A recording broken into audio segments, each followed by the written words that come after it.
It's time for a little Funky Friday. From their funky hidden headquarters, your hosts, Keith and Gary.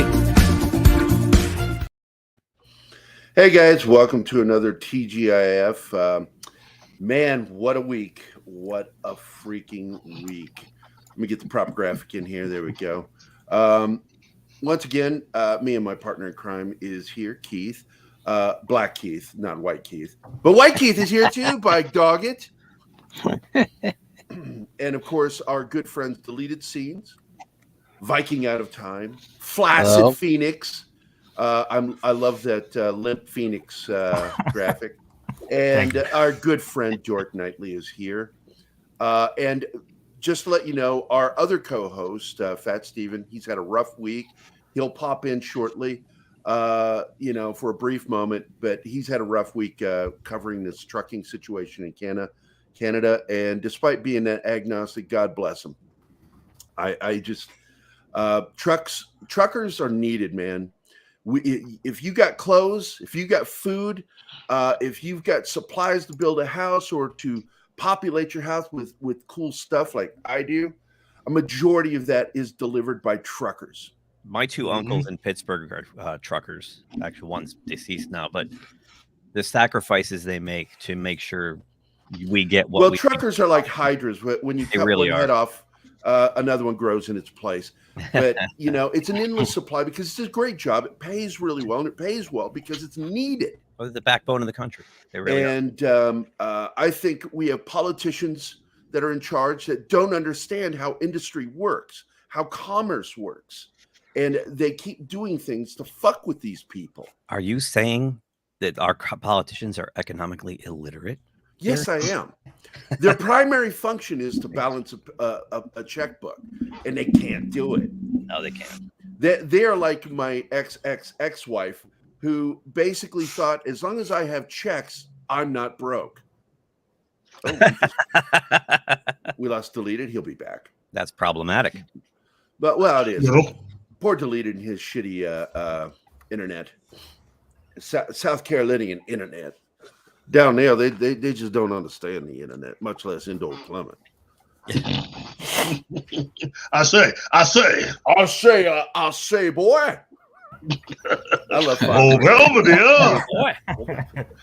I love Foghorn Leghorn. And basically, Val Kilmer as Doc Holliday, all he's doing is a version of Foghorn Leghorn. I love that shit. I say, boy. Look at me when I'm talking. What are you? What kind of bird are you? I'm a chicken hawk. All right, sorry, derailed myself with silly shit. And we're always doing silly shit. Stop that! It's silly. Yep, so we'll stop that. Silly. It's bloody silly. So we're talking about three major things today, but we're going to vary around because there's a lot of stuff that happened in pop culture. And we'll start off with Batman, the Batman, because Keith and I were part of a private conversation last night that involved Andre from Midnight's Edge and Mikey Sutton from Geekosity Magazine. Well, he is Geekosity Magazine. And it was the discussion that things are looking really bad right now for the Batman. And it's not the characters in the movie that are making it bad. It is the movie itself, its existence, that's causing the major problems. And I'm going to go and share the screen here. I think it was they had a private special showing to gauge audience reaction. Yep. But fill them in, Keith. What happened? Well, basically, what it comes down to is I think they've had like 2 or 3 of these already, and what seems to be the problem is that genuinely people are bored, especially men, bored with this movie, which is not the reaction that you want from a new Batman film. No. And here's the problem as I see it, is that they're treading over the same territory that Christopher Nolan already tread on. And when we got a taste of comic book Batman, that was where we wanted it to go. Mhm. That's what we wanted. I didn't care if it was Zack Snyder that did it. I just wanted, me personally as a nerd, I wanted comic book Batman. And we kind of got it with Ben Affleck's take on the character. Mhm. And then all the shit goes down between Hamada and what were those two assholes' names that got fired? Jeff Johns. Jeff Johns and John Berg. John Berg, Yeah. sorry. Yeah, they got shit canned over this stuff. And where is Zax, by the way? He's not handling the back room here. So I'm going to go ahead and start posting some of the comments. Oh, Zax is in the chat. Why are you not in here, Zax? So we got Backdoor Gary. Fuck you, Zax. Fuck you. It's the Keith and Gary show. Thank you, Socks. You're a good friend. Hi, Placid Socks. Phoenix is in the chat and in the show. Look at that. You're multitasking. Multitasking. Yeah, multitasking. Look at you. My wife is giving us a wave. She's in the Hi, other room. Deanna. She's Hey, working Deanna. right now, and she You know what? she works for another 2 hours. Everybody's saying hi, Deanna. She is going to record for tomorrow's show because we're going to have Mike Anderson. We're going to have Mike Anderson is like one of my childhood friends who died. Andrew P. Anderson, comic creator, screenwriter. He's going to be joining Keith and I tomorrow morning for our Saturday morning fun time. And she's going to have her review of Vox Machina. Vox Machina. I saw the first Because episode. we've been watching, I've watched the entire series so far. I'm in love with this show. Finally, a fantasy show that didn't get completely fucked up by Amazon. Yeah, but it's a little, like starts. Well, we're not talking about that, but it's like starting right in the middle for people that don't really know what Critical Role is. So it's a little. I like, don't know what it used is. I don't play it, and I got to be honest, don't care. I'm enjoying the show, It's good. and so therefore, they did. I think they did it right. So, Toxic Man Flu. Flaccid Phoenix said, "I would be offended if I showed up." Why would he be offended? Oh, I just put it on Twitter. Just you'd be offended because we're breaking the narrative here, guys. Right? Breaking the narrative. Is that anything like breaking the law?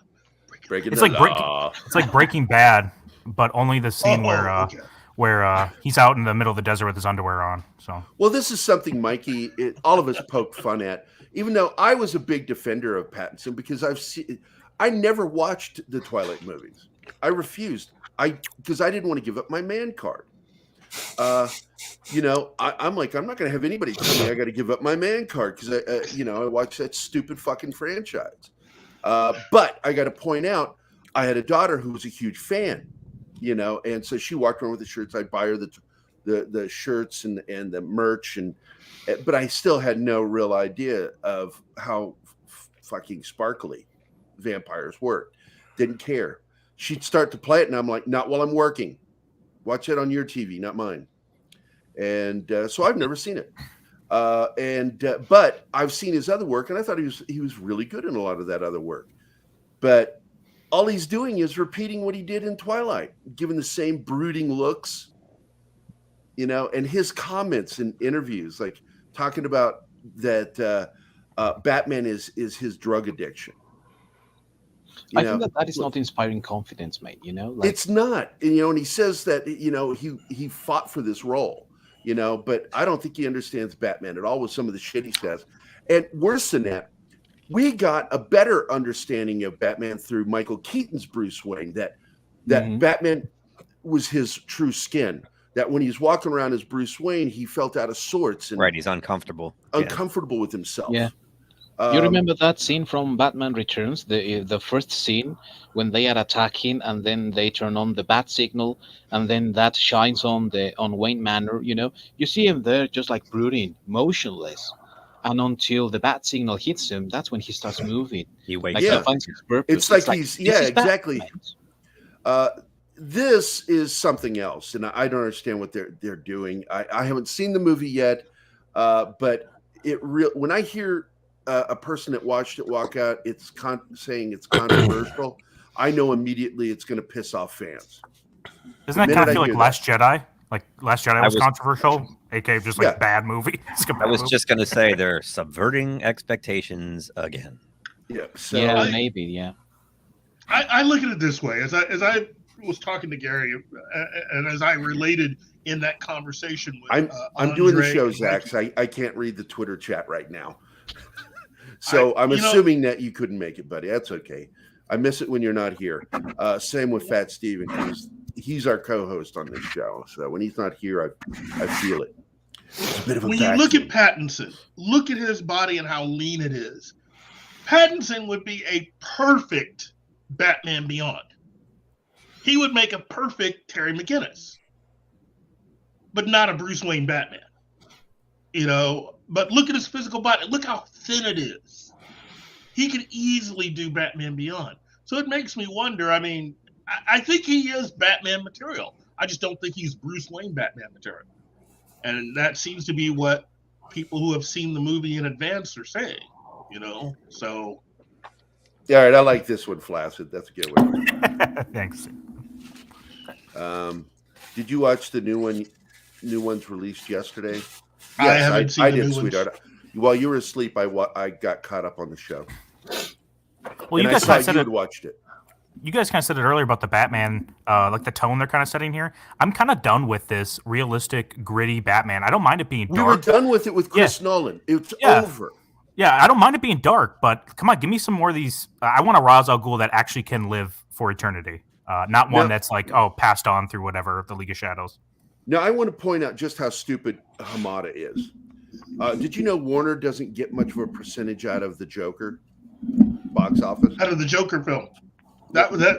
When they set up the deal for the Joker movie, because Hamada didn't have any faith the movie would be any good, when they set the entire movie up, they had this other studio set up to be the majority one that would spend the most money. So that when it came back around to the film making money, that if anything were to happen, this other studio would be making more money. Basically, it's the Sony deal that Disney has with all the Spider-Man films. Hamada set that up on purpose. So when Joker hit big and made $1 billion, Warner and their shareholders didn't see that much of the money. Whoops. That was strike 3, technically, because he struck out with Wonder Woman 84, struck out with Birds of Prey, struck out with Joker, and if this movie here, The Batman, fails to bring in anything less than $1 billion, Hamada is just gone. Well, I read an article the other day. It said it's only projected to do like 80 on its opening weekend. Like 80 million. Yeah, it's because they needed to open with over 100 million. Yeah, and I think it was 150 million is what I think I read, and they're not going to come close to it. They're going to get about half of that, and that's not good. It'll go down 40%. You can't use COVID as an excuse anymore. Not with Spider-Man. No, Spider-Man. We had already been saying it.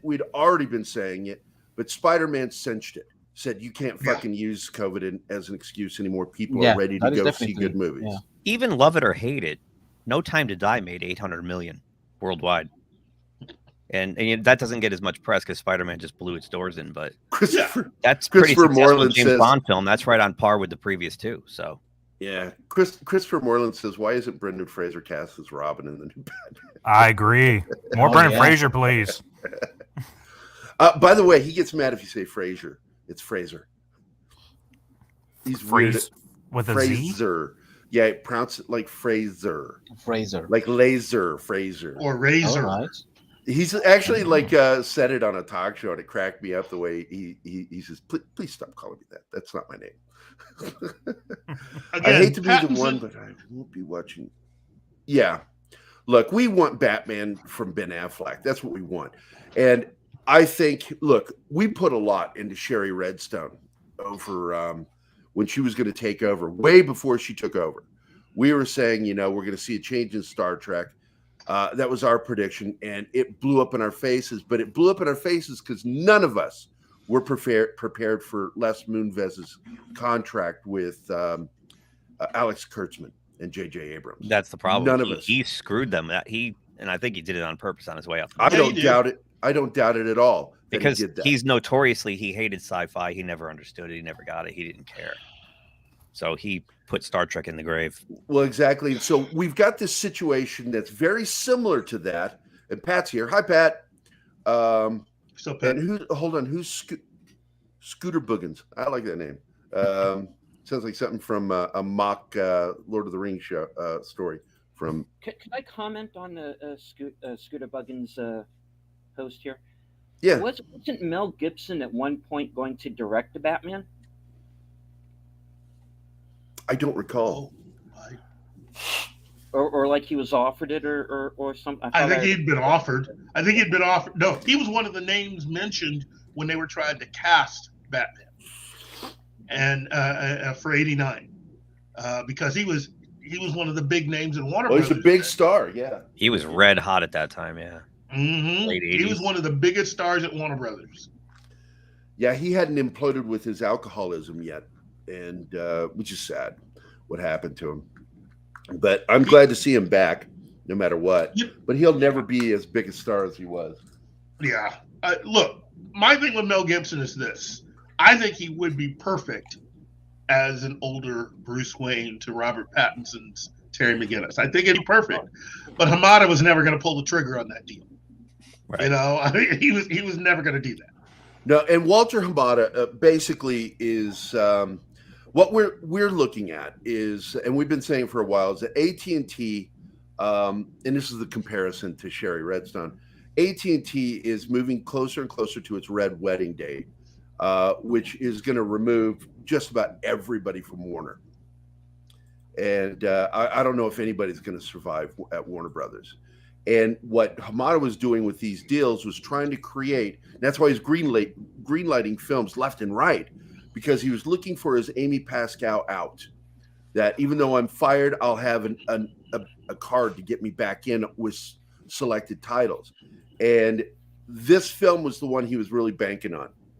And this is blowing up in his face.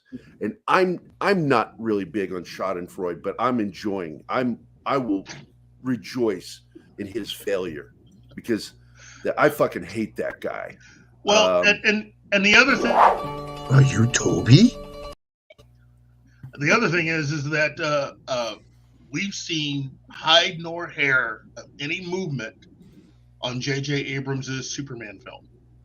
That's the other thing. So he's got no place to go. He might as well just pack his bags and get the F out because I cannot see how he's going to survive this. The only thing I see, sorry, Keith, go ahead. No, go ahead. Oh, go ahead. No, go ahead. I was just going to say the only thing I know JJ is attached to is that new Batman cartoon. Like it's actually going to go forward. Yeah. Cape Crusader, but yeah, that's scary. Yeah, I'm not impressed with that either. If JJ's involved and he thinks it's all right, I'm not that enthused. Yeah, you've got to immediately question the quality of the project. Is the Michael B. Jordan Superman movie still going through? Maybe that's as far as I know. Yeah.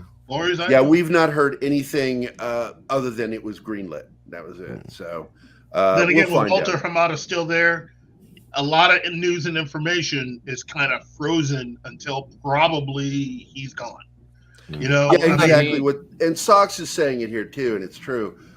We're looking at basically like we joke about the red wedding. Is that I mean, there were even references early on. I did a graphic that showed Jason wiping out the entire camp, and AT&T is Jason, and Jason Color, yeah. So we've got Jason Voorhees. Jason Voorhees is wiping out the campers at Warner, and these people have gotten too comfortable in their seats. And AT&T is a company about making money. They're not an entertainment company, so that's why the deal with Discovery is coming in, because Discovery knows a little bit about entertainment as well as television. So goodbye to people who don't know how to do entertainment. Goodbye to people who don't know how to make money. And we're going to see a change. Will it be for the better? We're crossing our fingers it's for the better, because we believe religiously that we're going to see the reinstatement of the Zack Snyderverse with AT&T firing everybody at Warner. I think that they are waiting for. Sorry, Keith. Oh, I was just going to say, all of this is really going to feed on itself. When Warner Brothers starts, it's going to kick off what Disney's going to do, and vice versa. And it's all just going to lead to a lot of these people that are more agenda-driven than anything else are going to find themselves back where they were 7 or 8 years ago, which is standing outside. Yeah, exactly. I think that they are going to go with the waiting thing for two things: the merger, how that plays out, but also how the Batman plays out to announce anything else. Because at the end of the day, also the race swap Superman is Hamada, behind the scenes and all that. Mhm. So they are going to wait how this plays out to say anything about that raised bent Superman thing. Because let's face it. Because and I want to point out that the JJ Superman is race swapping. He's Clark Kent, while the Michael B. Jordan movie is not. He's the other Superman that was Black Superman. That was in black, the yeah, right, yeah. Which is like that one I'm more interested in, way more interested in than the JJ one. Same. Well, I'm more interested in seeing a proper Steel done because you didn't like the Shaq movie? In the case of Hamada, he can announce whatever he wants. It doesn't mean any of these things are going to ever see the light of day. No. And a lot of times they just announce stuff for reaction to see what the reaction is going to be to it. Yeah. The thing about Steel, the Shaq movie, is that, again, I'm not one of these people that's all about, we got to do this and the agenda and the message. But that film is a really bad example of that actually being the case. Because in the comics, he invents everything. And then they made the movie and he doesn't invent everything. It's this white woman in a wheelchair who invents everything. So what really is his purpose? So, and also, Shaq is a good guy and everything. I don't have anything against him, but he's not John Henry Irons, mate. I mean, he's imposing. You can cast someone else to play that role. I have a quick question. And I do kind of like, last thing, hold on, Flaccid, just 1 second. Yep. I do like the show Superman and Lois, though this season's been really weak in the writing. And I blame Berlanti for this shit, and Jeff Johns. For some reason, season 1 was so much better written, and this new season immediately felt like CW fare. The drama was forced, but it's gotten better as the season went on. And Keith and I both enjoy this version of Steel. The character Irons. But at the same time, it's kind of messed up what they did. They created fake drama in a way. Yeah. The alternate universe thing was just kind of goofy the way they did it. It's lazy. And it's still not the Steel we want to see. And so therefore, as much as we enjoy it, it is not Steel. Mm-hmm. And we want to see a proper telling of that, which has to begin with the death of Superman. Yeah. Yeah. So it needs to be connected to the Zach universe. Yeah. I actually love that first season. I didn't know season 2 was out yet. I haven't watched any of it, but that Superman and Lois, just as a parent, I thought it was such an amazingly well written look at a superhero as a dad. You know what I mean? Yeah. Well, both parents are written really well. The way they handle their kids is perfect. As a parent, I have to give them an A on that. Yeah, and it felt genuine. It felt real. And that's and typical of the CW. They've done this with all their shows where they start out really strong, and then you see they start putting their personal agendas into it. And I'm not surprised. I haven't watched any of season 2 yet, so I'm not surprised. Yeah, me either. Yeah, it'll look. I am hopeful in that when things are settled with the CW, and then the eventual sale of the CW, that moving everything to HBO Max will help all of these shows get better.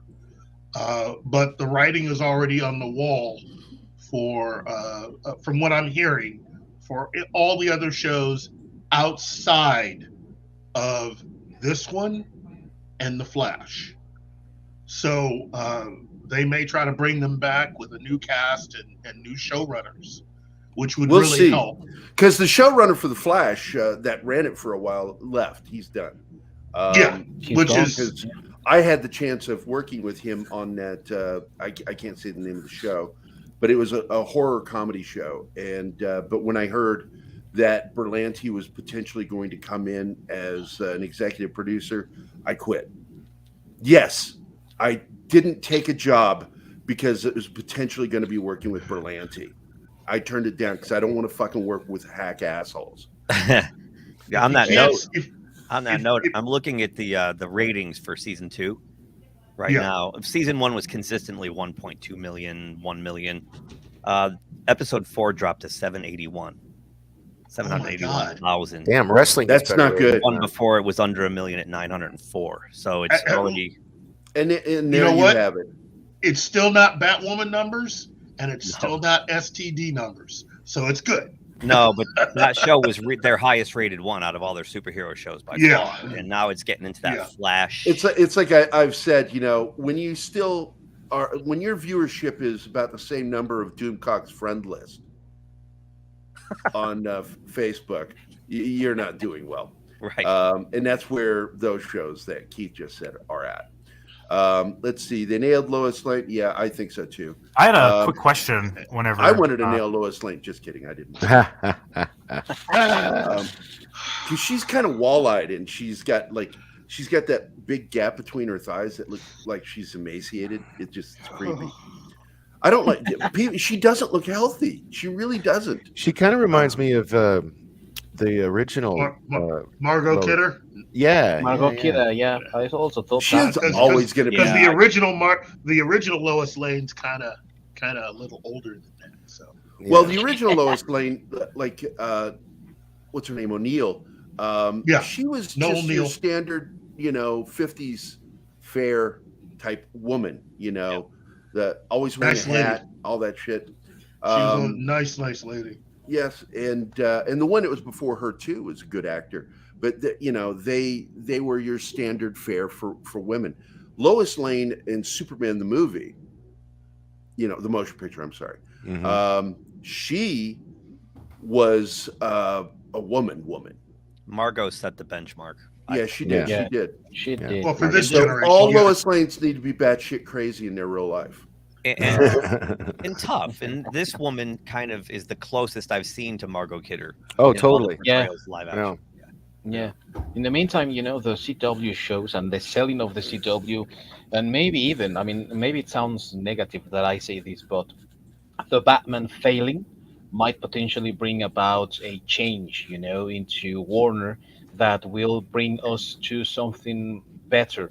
Because let's be honest, the shows and the films, they have been uneven. And I am not expecting anything like the MCU by any means, but I mean something of quality. And that is even, that we can see something good.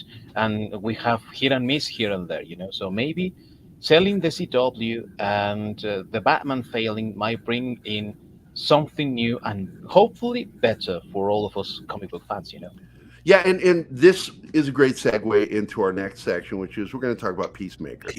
Now, I thought about doing Book of Boba Fett first because there's a comment that I'm going to make, which is Peacemaker got right what Boba Fett got wrong. And it made a fun show that for a comic book character, nobody really knows. He was a Charlton Comics character. Charlton Comics. He was the inspiration for Alan Moore's The Comedian in the Watchmen series. And I'm talking about the comic series that became they call it a graphic novel. Technically, it's not a graphic novel. Peacemaker is part of the Charlton Action Heroes line that Dick Giordano was stewarding. And when Dick went to DC, Paul Levitz arranged a deal to buy the Charlton Action Heroes as a birthday gift to Dick. And immediately Alan Moore was going to make the Watchmen using those characters, and Dick didn't want the characters brutalized. So he said, can you make like knockoff versions of these people so we can still use these people? And that's how you got the Watchmen. And you still have Peacemaker and Captain Atom and The Question, and all those are still part of the DC universe. And we still ended up with a brutal take on Peacemaker. He loves peace so much he's willing to kill for it. The opening of this show is one of the best openings I've ever seen for any show, and the closest thing that I've ever seen to anything that what Peacemaker offers is pretty much Family Guy. Just think if they did Family Guy live action and did the opening of that. That's about what Peacemaker is like. And yeah, because I went in thinking it was kind of hacky at first. I was like, but then Eagly flew in, and I'm like, fuck! I love this character. Oh my god, greatest TV character ever created. Oh hey Six, what's up? You know what? They better. Hamada's so dumb. I would have had Eagly action figures and plushies ready to go. Yeah. You know, I mean, no, I'm serious. This is their baby Yoda. If they do it right, you know, Eagly is Eagly character. Has had some great fucking moments this season. I mean, plowing down cops, just dive bombing them and knocking the shit out of them, to taking on his dad when he's in costume as the what is he called, the White Dragon or whatever? White Dragon. White Dragon. And I'm like, and people are like, you know, I've heard some people say, you know, oh yeah, of course, white supremacy. I'm like, actually, this is a good use of it. This is great, you know, because you see a bunch of white characters who don't like these other white characters. It's a perfect real life example of how we really are. And look, Eagly as a character is pretty much probably the. And who didn't cry? Who didn't cry this last episode? Right. No, I was going to bring that up. Yeah, when you thought Eagly was going to die. I fucking cried. I fucking cried. I'm like, crying. I was like, not the eagle. I was a bitch going, yeah. I was slow motion to the TV. No. Well, you know, for those of us who haven't seen it, thanks, Gary. I didn't tell you what happens. Well, I did tell you what happens, but I don't care. Fuck you. Should have watched it. I don't have hobo. But so people know, I want to point something out. Six says Midnight's Edge raid. This is something that happens when people are done watching Midnight's Edge. They'll start popping in on like our show and shit. So we'll see. We'll see if the numbers go up, but I doubt it. Hey guys, I don't know if you can call it like this, but I think that this is similar to Doom Patrol in that it is something of a sleeper hit of sorts, because Peacemaker is not a very well-known character to most, you know, normies and all that. Doom Patrol was not something very well known to people out there, and it's a team of, you know, misfits. And I think that these are also cues for how to make unknown characters and unknown teams right, considering that, for instance, last year, Marvel had the Eternals and nobody cared about that thing, you know, and it was pretty disappointing. These are maybe like sleeper hits because nobody was expecting anything from them, and they're good shows. You know? Look at Guardians of the Galaxy. Go back to 2014. I mean, right? When I heard they were making I hated their you know, his movie. First of all, I did not enjoy Operation Starfish. Slash whatever the Suicide Squad. The Suicide Squad. I'm like, that is such a chintzy way of naming your film. You know, come on, man. I think it was just as much a Hamada thing because it was trying to basically erase a film that was well versed and completely in the middle of the Snyderverse. And so by replacing it, i.e. rebooting it, you could try to do better. And the film didn't do as well as he was hoping. And again, I keep forgetting that movie. Technically, that's another strike against Hamada. Yeah, you know? I wasn't blown away by it. I was like, okay, it's man. I liked it. I liked it too. I liked it too. Yeah. I will Six. I'll talk to Tom. He's trying to. We talked the other day that I should be out there doing more shows, and I want to do more with Tom because he's one of my best friends. So I like talking to him. Cool. And talking Blade Runner is always something I want to do. Unless it's on Doomcock's show, because then he just overtalks me. By the way, we lost the VFX creator for Blade Runner also, I think, this week, 2 weeks ago. Well, I'm not into this show. I think it's stupid. I think it's badly written. The anime is okay. What I love is the environments. The only thing I think they got right was the environments. It looks great. It's beautiful. What the show animation are you talking about? Itself, Blade Runner, Black Lotus. It's just a dumb show. You know, while we're on Blade Runner, we should probably mention that Doug Trumbull died this week. Yeah. Well, yeah, I did a tribute to him. I just I'm so fucking bent over this because I wanted to interview him so badly because I interviewed a lot of the cast and crew from Blade Runner. Yeah, I was going to make that work, you know, but I'd been staying away from his studio for a while because of COVID and everything, and I know Doug. I'm broken over this because I adored that man and his work. I mean, I was a fan of his all the way back as a kid, even though I didn't know who he was as a kid. I loved 2001: A Space Odyssey. It was one of my favorite sci-fi films as a kid. And but here's an interesting thing that's not totally related, but is related. I met Gary Lockwood, who was in 2001: A Space Odyssey. Yeah, and the second pilot for Star Trek. Yep. And I met him at a con when I was a guest for my sci-fi art. And we were just talking, and he found out that I'm the guy from Blade Zone. And he says, I know Blade Zone. He says, Blade Runner is he says, I know I was in 2001: A Space Odyssey, but Blade Runner is my favorite sci-fi film ever made. And I heard that from his mouth, Gary Lockwood, personally. Great fucking moment. Were his eyes still silver when he said that? No, they hadn't turned silver yet. That was later when we started talking Star Trek, and then he tried to kill me. And I said, it's Tiberius, not Richard. You're right. Only Star Trek fans would get that fucking joke. But we didn't find out it was Tiberius until the animated series. A lot of people don't know that. That's how in fact, in one of the like the second pilot where No Man Has Gone Before, his middle initials like R or something like that. James R. Kirk. Yeah. And but and that's the joke. That was the joke was referencing that. The fact is that was Gene's middle name, and that's how that ended up there. But it's been explained later by Gene himself that he didn't know his middle initial, which is why that was done. He thought it was R, but it wasn't R, it was T. So it was a mistake made by the demigod played by Gary Lockwood. I forget his character's name. Gary Mitchell. Gary Mitchell.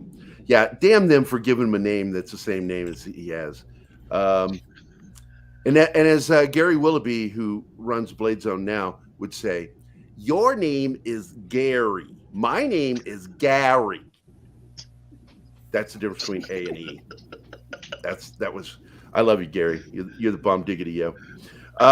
Let's see, Monkey Jeebus. Augie was a pure asshole. He played this. Yeah. White Dragon. Yeah, I want to get back to that because I enjoyed that. And how that episode ended was fucking beautiful because I didn't think they'd do it. I didn't think they would do it. I'm not going to say what it was. I didn't think they'd do it. And I'm like, hot fucking damn. Thank you. And it took one thing to make that happen. Mm-hmm. And I did appreciate also how he finally stood up and said, you killed my brother. I didn't.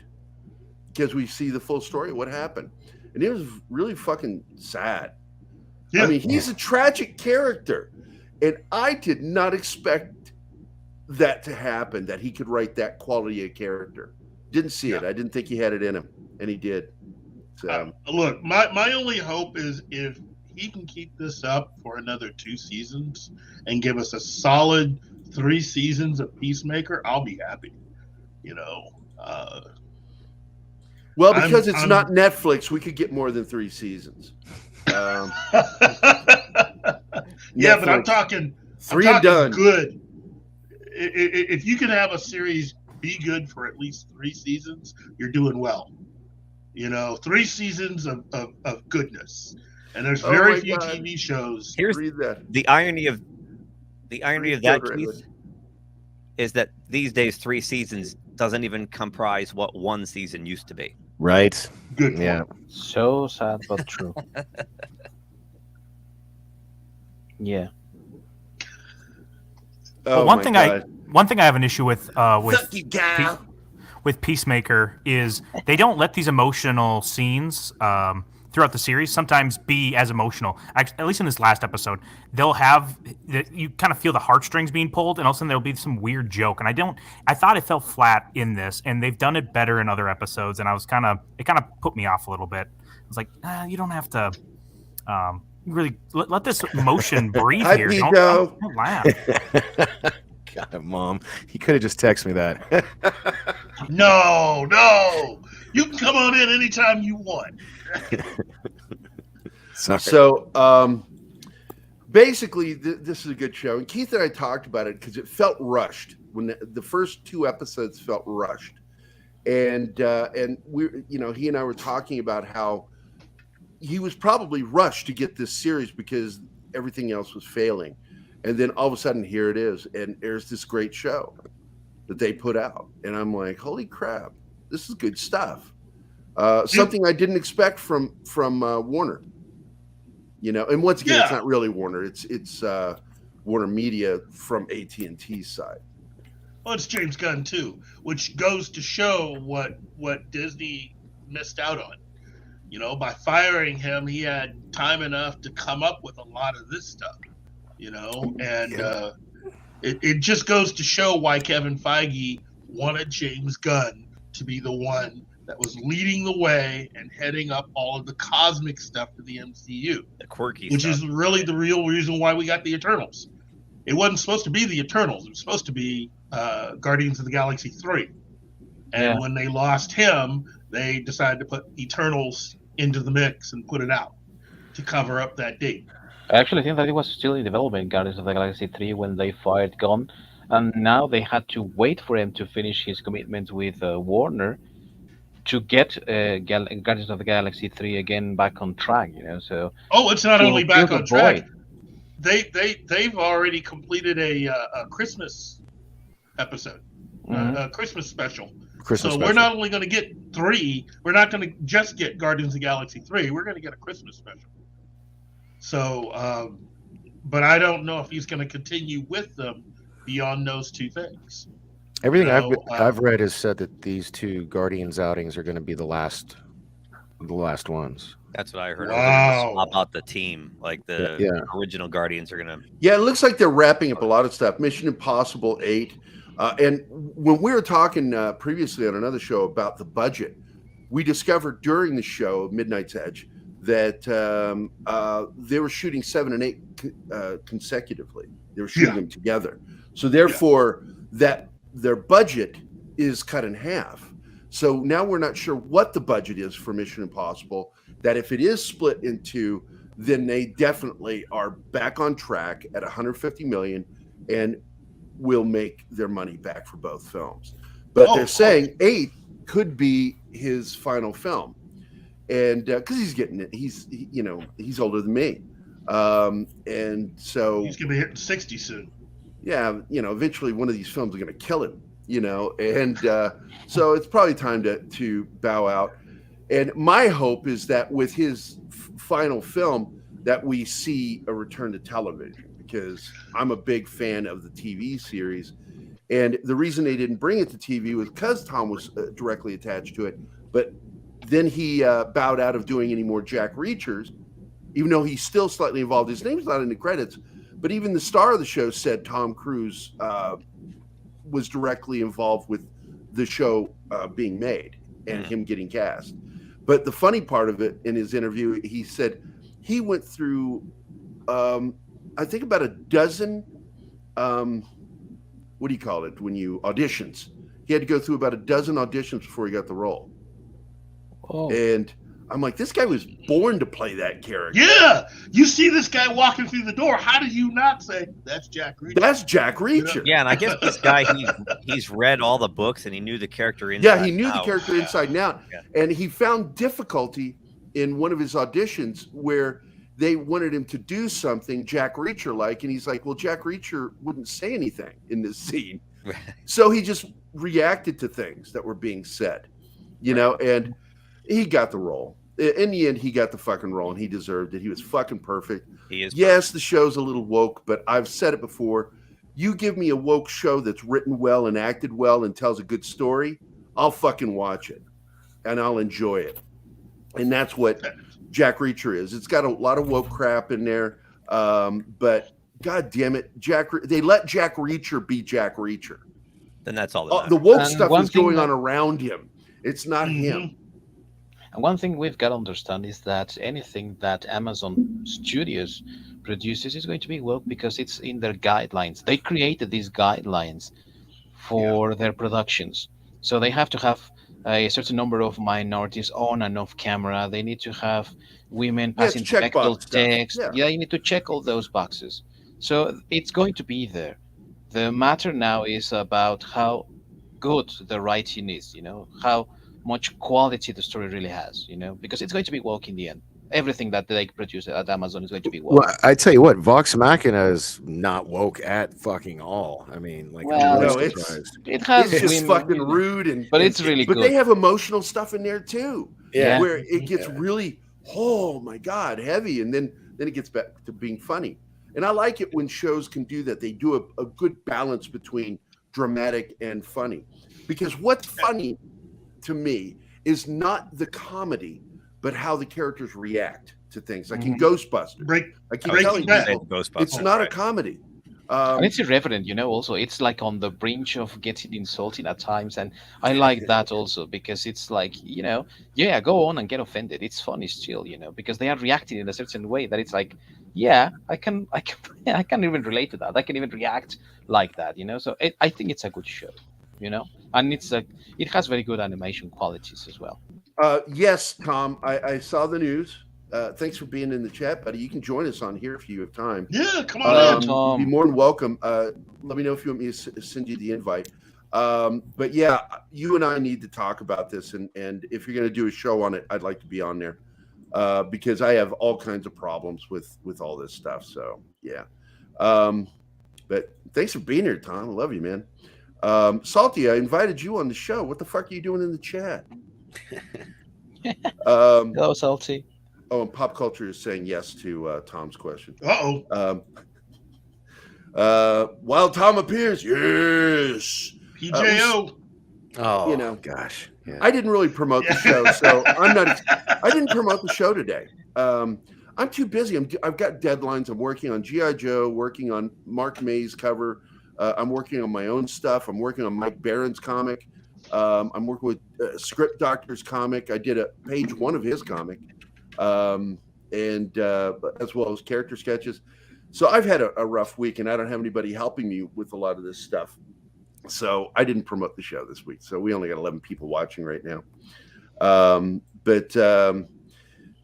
Dude, editing. What is Salty talking about with the editing? Does anybody know? Editing his videos. Yeah. Oh, his live okay. stream. Yeah. So Vox Machina not being woke is surprising because the cast of Critical Role and the show is woke as fuck. Yeah, I'm not surprised by that. But look, you got to be smart when you put stuff out. If you want people to fucking watch it, you got to make it something acceptable for everybody.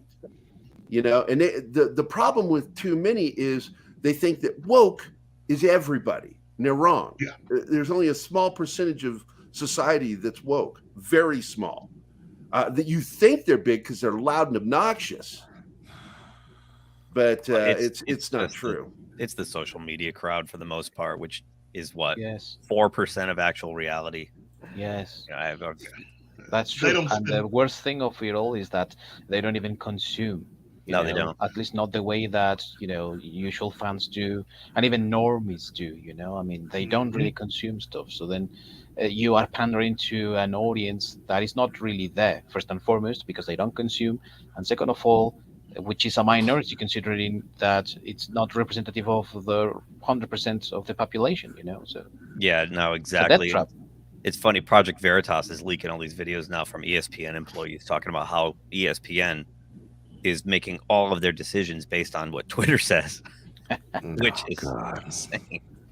And they're actually like firing people because they are upset with, some of the policy. I really, really miss the days before cell phones, like, So early high. 90s, 80s, early 90s. Media.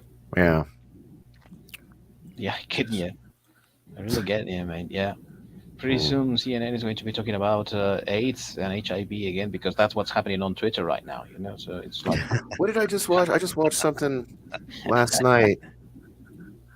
Oh, never mind. Yeah, I don't want to admit to watching that. Okay, sorry. And there goes your man card. With or without pants there. No, I was turn it in right now. You were talking about HIV.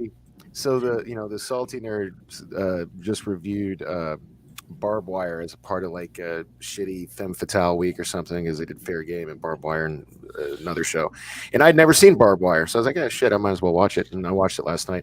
And the government's main conspiracy thing was kind of it was like airborne AIDS. Like they took the HIV virus and weaponized it, and they were going to use it to kill all their enemies or something. And I was like, "Oh, okay." And you only got to see one of her boobs for like half a second, so it was really overrated. Not a good movie. You know what? I can help you get past that. Watch that new show, Pam and Tommy. Oh, I love it. I've seen all 4 episodes already. And I've been holding back because I didn't know if it was going to be stupid or not. I love it.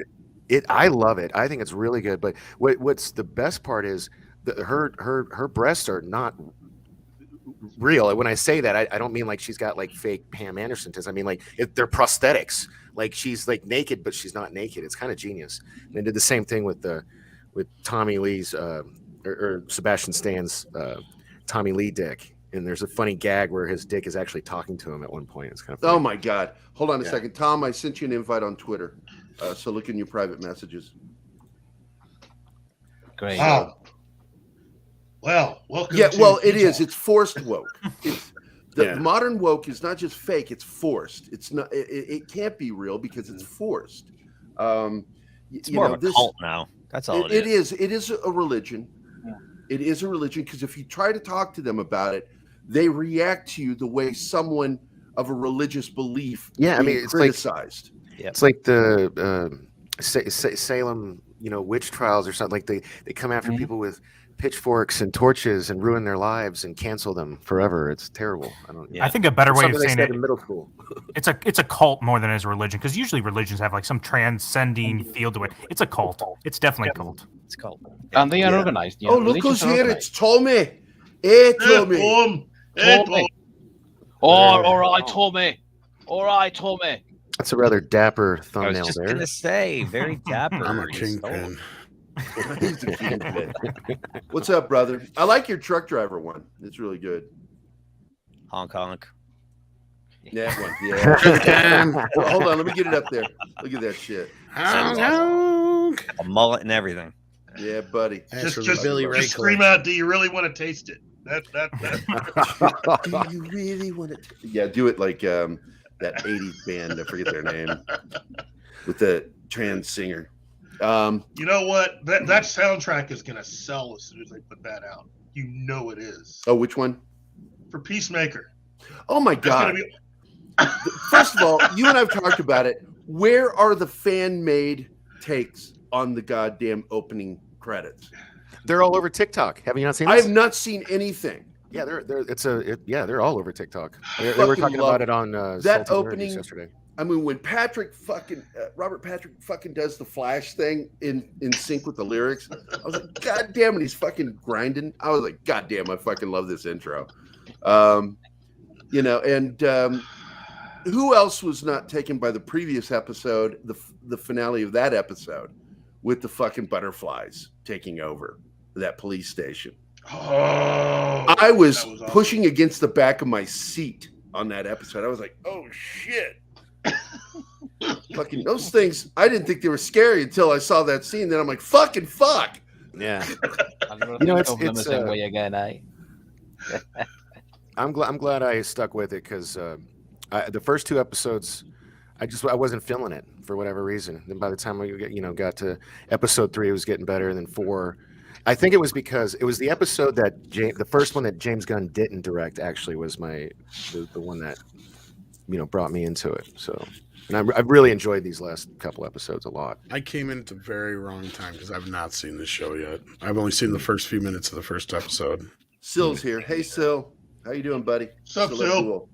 You know what, Tom? That's all right. I mean, look, when you do catch up to where the show is, again, I don't know if the show's really for everyone, but you will find parts of it really humorous. I mean, what I've seen so far, I've liked. I just didn't get a chance to really check it out. That's the only thing that sucks.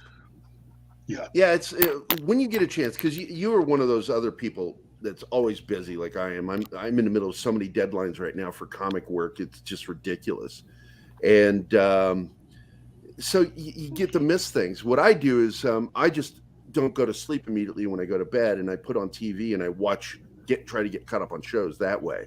But I don't know if that would work with you, because I don't know where your TV is during bedtime. But it's. Yeah, I mean, I'm assuming you have mirrors. That's how I always picture you have mirrors, Tom. I have probably one of the most boring bedrooms in the world. Because like the most exciting thing is I have a Raiders of the Lost Ark poster up in my room. That's about it. Oh my God, I got to tell you something that happened when I was in the Army. I had found a shop in Northern California that had an actual thick cut Raiders of the Lost Ark one sheet. It was huge. And I bought it for an amazing price, and it was worth a fortune, because this was an original movie theater movie poster. And I was traveling in the Army, and I accidentally left it in its tube on the counter and walked away. And when I came back, it was gone. And the girl said, I don't know what happened to it. I didn't see. That was you that left that thing there? Yo, fuck you, Keith. I knew you stole it, you son of a bitch. But it broke my heart, because that was an original Raiders of the Lost Ark movie poster. Wow, we just went from like 11 people to 298 people watching. Is that the thanks, Tom. Is that the Mead thanks, raid? Tom. Is that the Mead raid? Yeah. 302. Wow. Like, yeah. Holy cow, something happened. Yeah. Yeah, right. We get hit every once in a while by bots, so I don't know. I don't know if that's from you or from bots. But just let you know, Deanna is going to be doing her review tomorrow. I want to remind everybody, it will be tomorrow on Vox Machina. She's standing in front of me flipping the bird. Yeah, fuck you, honey. I love you too. No, I've not opened my Valentine's Day gift. I did mention you before the end of the show, because I said if we on Blade Runner. Well, yeah, I said if we don't have anything major going on Monday, or we come up with something this weekend, we'd probably talk to you about it. Six said something in the chat about that. That you'd done. But I don't know if that's the reason. I have no idea. But definitely, if you're going to talk about Blade Runner, I'd like to be in there with you. Well, obviously, yeah. I have quite a lot. All right, I'm opening my Valentine's Day gift live. Here we go. Another Baby Yoda. It's a Bop It. Does he have his little chainmail shirt on underneath there? Nope. It's a solid cloak thing that he wears. Did she get you an eagle? There's a card. If there's no money in it, I don't want it. And she got me sugar-free Russell Stover's chocolate candy, and then she gave me an empty bag. Wow! Nice. Total empty Thank bag. you, sweetheart. That's really nice. And I got to tell you, if you eat too many of those Russell Stovers, it's also a laxative. So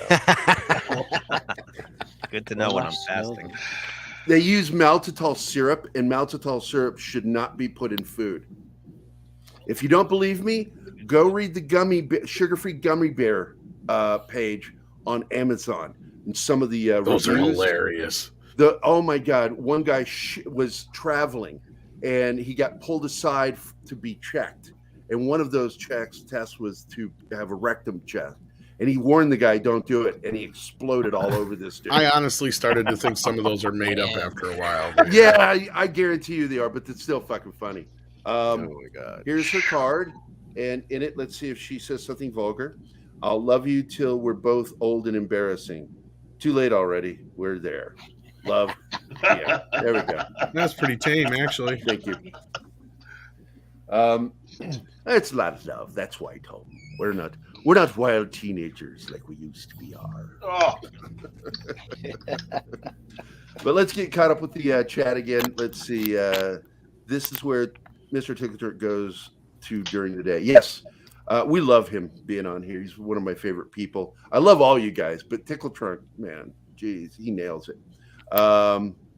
Let's see. I'm gonna refill my coffee, guys. I'll be right back. Alrighty, buddy. Keith says 6 is Gary Prego. It's possible. I had a butt baby before Zoe. She was a butt baby. Well, 6 commented it feels like a baby shower, so I was. Yeah. Well, I got to tell you, she actually did believe that she was a butt baby because she didn't know her mother when I was raising her, and she was completely out of the picture. So she asked one day during kindergarten. She came home and she goes, "Dad, how was I born?" I said, "Well, baby, I rolled over in my own wet spot, became pregnant with you, and 9 months later, I pooped you out because men have to do it through their butts. You're a butt baby." What's sad is that's so true now. And she sat there like, "Really?" Because I told her a lot of fucked up stuff when she was a kid. When I explained to her how I was the tooth fairy and how it worked, she was in awe, and she went around telling people, and it was really fucking funny. I get where teachers like wanting to talk to me. I need to talk to you. Did they want you to dress as the Tooth Fairy? Is the real question. No, nobody ever asked for that. No, okay. I think one of the best ones. It's a lost opportunity. Because Keith has met my other buddy, Ultra Rob Bankus, and Ultra Rob. He got that name. The way he got the name was really funny, but I won't going to tell that now. But at school, Zoe would talk about Ultra Rob, calling him Ultra Rob. And finally, I get called in to talk to the teacher because she's like, "Is this Ultra Rob a real person, a comic book character, or just something she made up in her imagination?" And I said, "Nah, he's a little of all three of those." And he liked that answer. He told me later. That was a good answer. Let's see. I've never invited on the show, Gary, not once. I would love you to be on the show, Tickle Trunk. I just didn't think you were interested. You got a microphone? Yeah, do you have a microphone? Microphone? And a camber? But it can't be Mr. Microphone. It's got to actually plug into something. Yeah. Not one of those plastic speak and spell type things. Pull the string on it. Wasn't that funny, The was cow it? says,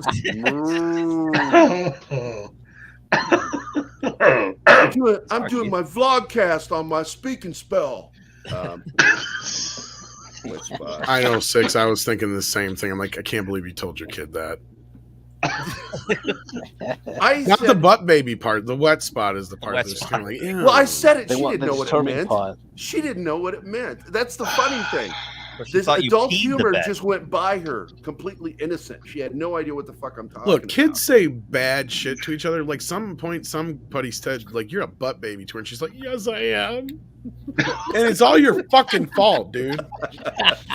Well, she will tell you. I'm going to get her on the show. Pardon my French, but I'm going to get her on the show, and she will tell you. I constantly would say things to her, and then I would turn right around and go, "You're probably going to need therapy for that later." She remembers it to this day, going, "You really did say that to me a lot when you would tell me fucked up things, Dad." I'm like, "I know," but I believe in raising kids with humor, and it's one of the ways I kept my sanity in all the stress. And I want to write a book one day about raising her. She's been bugging me to write a book about it because so much funny shit happened raising her, and Keith knows some of it. And that by itself was funny because she didn't know what the fuck a wet spot was. If you do it, you have to include the part where you told her that she was pretty, that you told us last week. Wait a second. Camera is fucked. Microphone works. I just have no time. That's okay. Fat Steven, he's had a rough week with the trucker thing. So if he comes on, he's going to pop on only for a minute or so. I don't expect him to show up because just what a week. What a week up there in Canada. A lot of guys do. What are you talking about? A lot of guys do. What's that thing? When you're married, if you're a real man, you sleep on the wet spot. I was told that by a lot of guys. It's like, fuck you.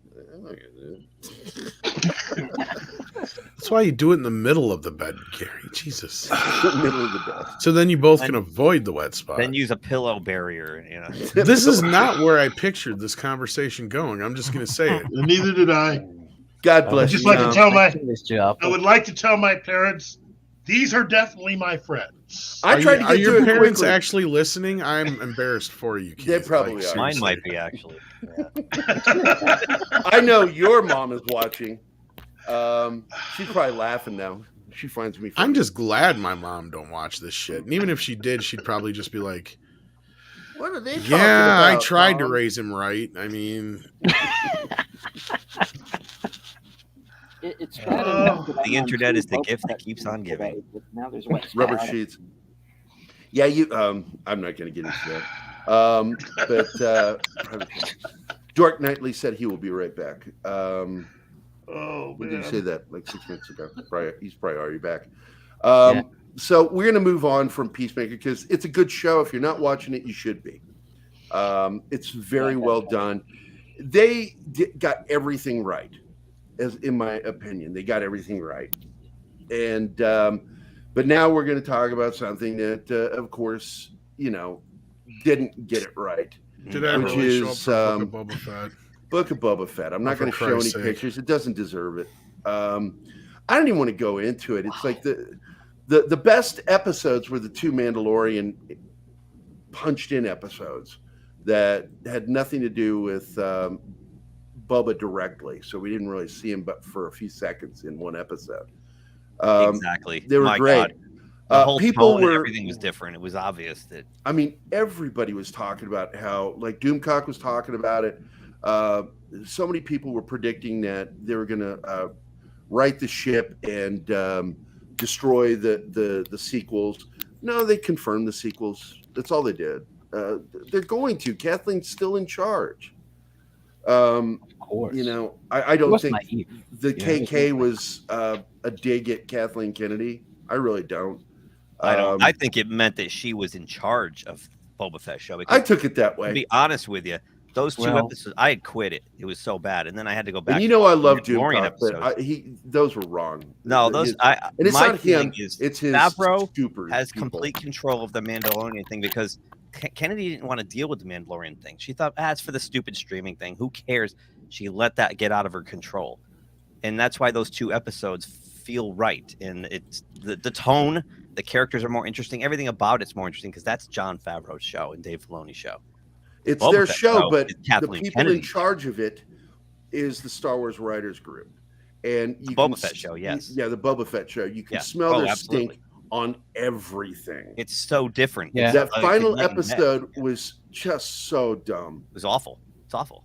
And The thing is that, I think that it was very naive to think that Filoni and Favreau were like in a sort of civil war inside Lucasfilm or anything like that.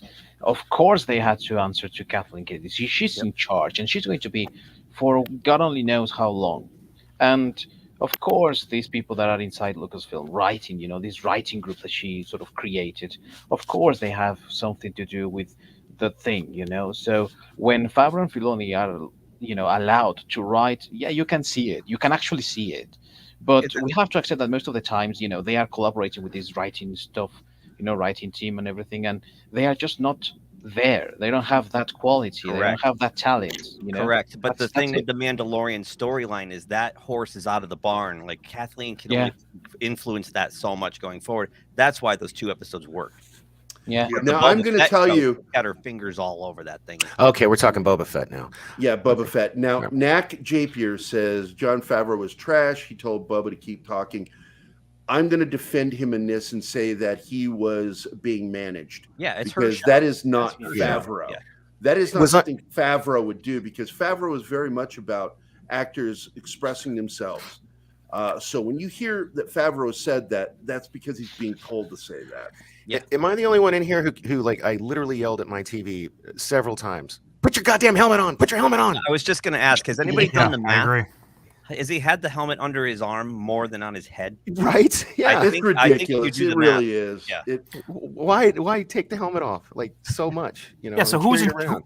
who's in control of that then? Is that Kathleen Kennedy giving like Oh, those yeah, minor that's notes? Because I feel like that is so ridiculous, and that's almost hard to believe. No, that that's- she would it's be really in the that writers' minor group. details. Kennedy doesn't have to because the writers group is her hand-picked group. Right, her. And Yeah. so when they speak, that's Kathleen Kennedy.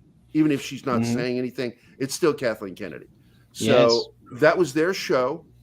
I suspected at one point that Favreau was letting the show fail just to prove a point to investors and Disney And, that and, how stupid the writers group is. and by sticking those two episodes in the middle that were, you look at the ratings on IMDb, Clearly it's good. 9.2, and it's it showed the total difference between the two. I mean, juxtaposed against each other, it's unbelievable. Yeah. You know? I think it could be what Episodes you of are Boba saying, Fett Gary. But Mandalorian. I think that it could be what you are saying. That he was trying to make a point for investors. But let's just accept the fact that he's being managed. I mean, he has no to question, he's answer being to managed. someone. So then Yep. he is told, you have to put this in, you have to do this thing, and then he goes along with that. And in the only occasions, which is what Keith said, in the only occasions in which he has control, you can see that he's writing the stuff and the stuff works. But when you look at the things that he's been told to do, that's when things don't gel. So it's not maybe like he's trying to make a point so because much as Team he's answering Vespa, to someone. Team Vespa is clearly not something Favreau would Joan create. Jett and the Blackhearts. I could not imagine in a billion years Jon Favreau creating those characters. I That was is just so gonna say, Gary, anti-Jon Favreau. Look at the original characters from the Mandalorian series and look at the original characters from the Boba Fett series. There is not one interesting character in the Boba Fett series, including Boba himself. Yeah, and if this series just fails flat. and doesn't get a second season, it is absolutely because of the Star Wars writers group. Yep. So, Yep. Tom, your thoughts on that, man? Oh, he's probably farting and going to the bathroom or He something. fell asleep. I really have zero to add to the whole Boba Fett thing, other than just clearly this was meant to be like a 5-episode miniseries that got settled with 2 episodes of Mandalorian because they had to fix where they were going with the third season because they lost one of their main pillars and they had to get that damn baby back. Because I have a feeling the third season was going to be mostly Grogu free. And then this arc was probably going to come back to around in the end of the third season, but they're like, crap, now we got to get the baby back in because we got to have something there. And they changed everything, I'm sure. But the Boba Fett aspect of it was the most boring part. I only saw bits and pieces of the rest. I really fell out after the third episode, and I just have had zero interest in this. I was not as thrilled about the whole Luke thing to begin with. I mean, it was decent, but then seeing the clips I saw of the new version, I'm like, yeah, he looks better, but is this really where we should be going? Well, they fucked up with the voice because they used the synthesized voice. Well, there's that aspect too, and it felt but flat. it looked great. I mean, yeah, it looked so good. Well, they went and got that kid who Rudy's fixed. Yeah, the YouTuber, Shapu or whatever his name is. No, that's our friend Keith Shapu. It's a name like that. He goes by one name, and he did it on Corridor Crew. And Corridor Crew is the ones who announced he got hired by Lucasfilm because of what he did with Luke, which was really good. So, but, I mean, that's upside. Flaccid, it shows they are listening to us a little bit anyway. But. Yeah, there's something going on. Flaccid. So, you were agreeing with Knack Japier. What are your feelings on it? I just want to know kind of like when's everyone's breaking point with Favreau, because he kind of, I don't know all the behind the scenes stuff, but we saw how Gina was turned on in there, and I'm sure there's some internal fighting and all that. But at a certain point, I think it's almost like a football team where, you can get mad at the players on the field at a certain point and management, but the coach is still not doing his job. Well, that's what Jon just Favreau's doing is not doing his job. He's not head coach, though. He's not head coach. I know, He's but like the offensive coordinator. Yeah, or offensive. Right. But I mean, heads need to roll at some point. Even if he's not the problem, he's still not doing enough to, work against the stream he's in, or the water, the whatever's flowing his way with Kathleen Kennedy's influence. I don't know. I'm sure he's fighting it, but at some point, when is people going to realize the fighting that he's doing is going to be behind the scenes. We'll never know about it. Disney will never allow that to come out unless he writes a tell-all book. I was just going to say that it feels like some people are kind of white knighting for Jon Favreau, and I'm at the point where I'm just ready for everybody. Fuck you, Flaccid! I can't help it. I love Jon Favreau. I love him too. I love him in Seinfeld. That's my favorite role of him. With him is the clown in Seinfeld. Hold on, who said I don't? Who said that? Me, of course, mate. Oh, you're English. Nobody cares. Jon Favreau, he is a very talented guy, and I don't think Disney or Lucasfilm can afford to lose him, because again, what little work he was able to do on the Orville really helped to distinguish that show as better Star Trek than regular Trek anyway. So he's a very good writer, oddly, because actors, Well, I think that he's an actor, but the fact is, he started out as a writer, and director. I mean, we heard a rumor, or a couple places that said this, that he's supposed to be getting this creative director role over a few areas of Disney, not just Star Wars, but like the live action side of things, which makes sense because he made The Jungle Book and Lion King was a huge success for them. Not to mention he started the actual MCU. And he actually started the MCU, and so I think they're taking a lot of that consideration, and we kind of have some proof of that if that's the case, that while Boba Fett was shooting, he was off jet setting, doing other things and shooting his parts of the Mandalorian stuff, those 2 episodes, while Rodriguez was off shooting the Boba Fett stuff. Yeah. So we know there was actually 2 separate kind of units going on with this whole deal already. And if and that's the thing, Favreau's going to fight his fights behind the scenes. Mm-hmm. If he was going to make a public spectacle over Gina, I don't think he was ready to die on that hill because he would have went down with her. In this case, though, if they gave him this role, that was probably him saying, "Look, I'll stay on, but I need a situation where I can control things," because the whole Gina thing went down without any of his say. Right? We know from the reporting that it did not go above Lucasfilm, but the decision was made at the higher rankings of Lucasfilm not to bring her back. And that basically falls then in the lap of Kathleen Kennedy. And from what we know from other reporting now with the whole Blood and Bone thing, she went and got distracted by Blood and Bone. And that's probably, and we kind of know now, that's when Favreau was kind of free to do what he could with the first 2 seasons of Mandalorian. But as soon as that Luke Skywalker moment happened, that's when her sights came right back to Star Wars, from what we were told in that article. So that makes complete sense going off of a lot of the stuff we were hearing and reading about. And if that's the case, and now she's starting to interject herself, that's probably what's going on here. And that's probably where things rubbed Favreau the wrong way, because I'm sure that's where the whole Gina thing went down. And, she's done her little things that she's done. But it'll be interesting to see the way Chapek treats a lot of this shit. Because, we've been getting a lot of different stories about Chapek, and I'm starting to believe a lot of the reports we've been hearing from inside, and some of the stuff that like Cameron's come up with on our channel. It's starting to make sense. And when you got like small groups of people who are resistant to him and the creatives that are extremely resistant to Chapek, that's not necessarily a bad thing when things have been going south the way they have. So that tells us that they're running into problems doing the shit they've been wanting to do and continue to do for the last 5-6 years. Chapek ain't gonna have it no more. Notice all these things that have been delayed or canceled or put into reshoots. There's reasons for that. We're starting to see him kind of recalibrate where they're at. And Tom, people who are pushing back against Chapek are the people who don't belong in the jobs they have. Exactly. They're talented activists who have no business being there. That's right. Yes.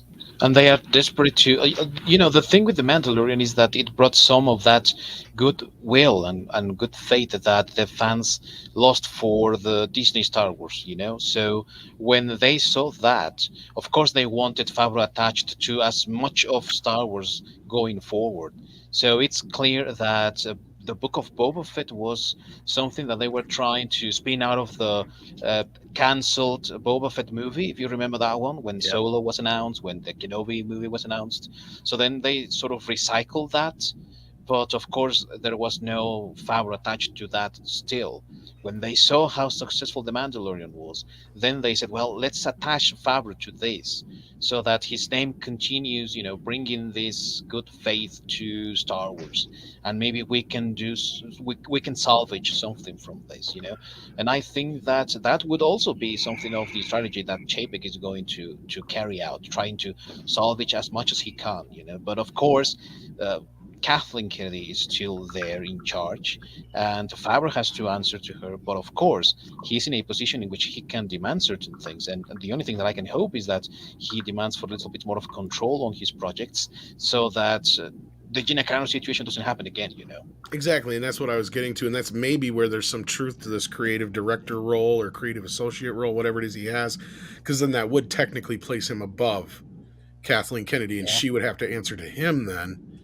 And that's where things could change. But I mean, as far as anybody hoping for any erasure of anything or the sequel trilogy being retconned in any way, it's not likely going to happen, because Favreau has already said in so many words, he's like, they cannot deviate. They are stuck to whatever canon is there established in the Disney universe now. Yeah, and I found it funny that people were trying to say that it was going to derail it, and it's like, there's no fucking way that's going to happen while she's in charge.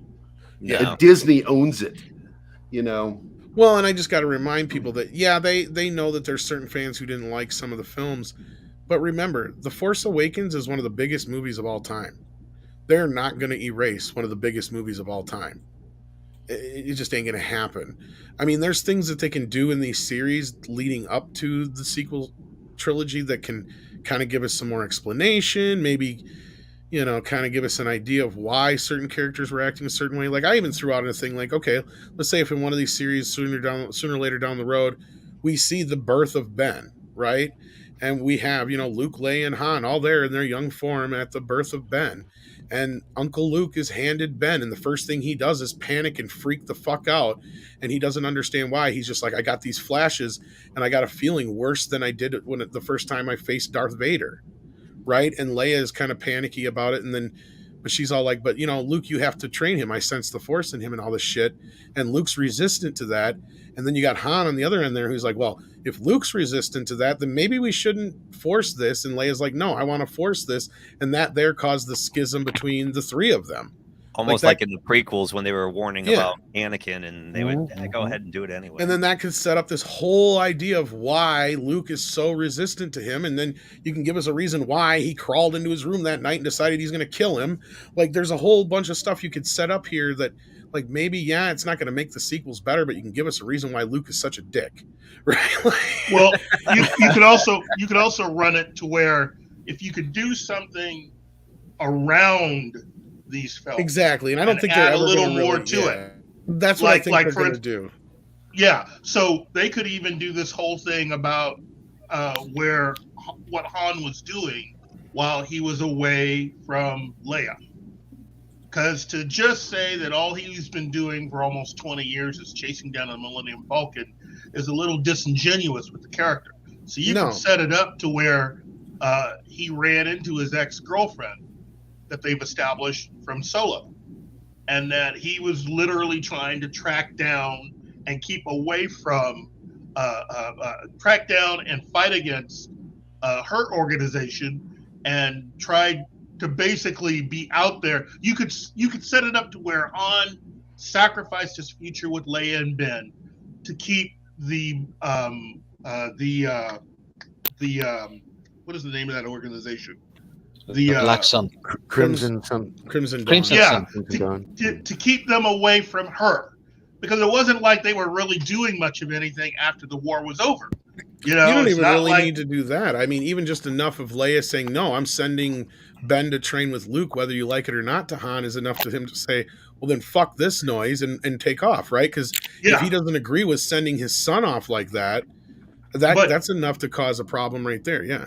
But I think I'm among those people, though, that don't want to do the whole deadbeat dad thing for Han. That takes it out of his control, right? Like if Leia says, no, I'm sending him off, then and Han's against that, that's enough to cause them to split up, right? Like that gives us a reason why he would turn away from them. He's like, well, if you're sending my son off and that would cause a marriage issue between them two, that would give me a good enough reason why Han said, well, fuck this, peace out, because I don't have a son here to raise. You're going against my wishes. Because he probably would trust Luke. Luke saying, I don't want to train him. I sense bad things if I train this kid. That's all that's needed, I think, right there. But I mean, you're right too. There is all that past that he has to face as they set up in that fucking movie. But yeah. And again, we may not like that film, but they did set up something to where you have this kind of evil organization that is being led in a way, well, not in a way, being led by someone who, again, has some sort of a destiny with the Skywalkers in his own way. Darth Maul. So that makes a whole danger thing, and so you add an element to why Han could not go back home, because he figured if he did, he would lead them back to Leia, and they would probably pick up on Ben. He knows enough about the Force to understand that someone like a Darth Maul coming around Ben could be very bad news. So you could set up to where Han was like, okay, I'm going to do this and keep them busy over here. Meanwhile, at least Leia and Luke have time to work on Ben. Well, and they kind of set up that Leia is very aware of who Snoke is. You could also have it a situation where, okay, Han decides to leave because of the argument with Leia, but maybe he's seeking out Snoke. Maybe he's trying to track down, where all that shit's going on. You could have set that up somehow too. Again, there's places you can go and things you can do. I just hate to say it. I don't see them erasing anything. I see them ignoring things like that. We're never going to get back to that era. Probably we're going to touch close to it, but I don't think they're ever going to go back to it. I mean, look at the other stuff that's announced. We got Ahsoka. That's going to take place right next door to this.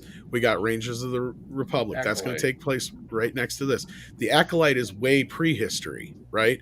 So we're going back to the old Republic times then. So all this stuff that's coming out is around Andor and Obi-Wan are in similar time periods. They're between episodes 3 and 4. So we're not anywhere near the sequel time period yet. We're still a good 30 years off, if not more, depending on what we're talking about. Yeah, but Tom, in any money, guess what? Hi guys, Fat Steven's here. Fat Steven. Yeah, I'm here for a little while. I'm still doing one. But just think about it this way: what's going to happen in the Acolytes? They're going to find a book that's going to have a Jedi text talking about how Luke is going to defeat an evil Sith Lord of family and eventually get blue milk, and his best friend will be stabbed in the chest, and it will be written in the ancient text of the Acolyte and Disney's folklore known as the magical word of turd. Or better yet, Han Solo could be out trying to track down the fucking Knights of Ren. Or the rest of his... I can hardly wait till that sentient rock gets its own show. Oh, you mean the Geode show? They have that. It's called National Geographic. That's what it got. And have him track down one by one, killing them and being like, you stole my son. You stole my quartz. Now you must die. Exactly. I want to share something real quick. This is from not the topless photo. Nathan Cheever, who is a major game designer, and he's a close friend of mine from the Blade Runner community way back in the 90s, and he helped me build Blade Zone. And he always remembers fucked up shit that I like. And it's one of the funniest moments I've ever seen on film when Jim Carrey starts coming out of that robot rhino's ass. I lost my shit, about passed out laughing. I actually have a sort of kind of story going along with that scene, because I drugged my cousin to that movie because he didn't want to see it. He hated the first one. Yeah. Right?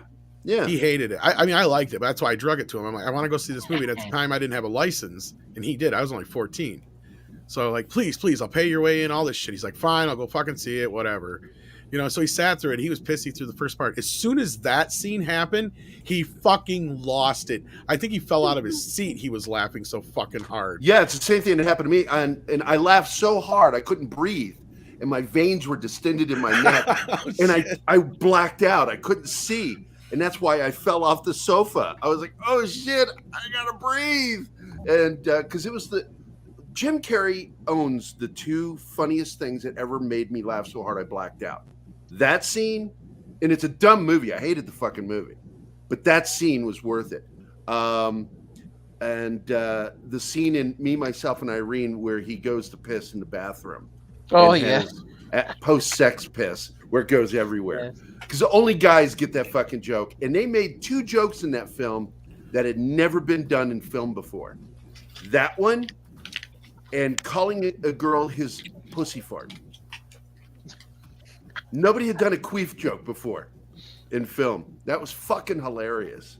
Then we got it in Ghostbusters 2016. Is that a real Keith in the Prowl, or am I seeing things? The difference there, though, is I expect that in a Jim Carrey movie. I don't expect that in a Ghostbusters movie. Yeah, exactly. Because the problem with the Ghostbusters 2016 film is it was written for gags. And you can't write gags for Ghostbusters. You have to tell a good story. There's no good story. There's only one. The funny humor moment. In Ghostbusters is in the reaction and the dry, exactly their reaction to what's happening. Yeah. Exactly. And there was only one scene in the 2016 Ghostbusters that made me laugh, And that's when she walks up to those mannequins. She's, oh no, oh hell no.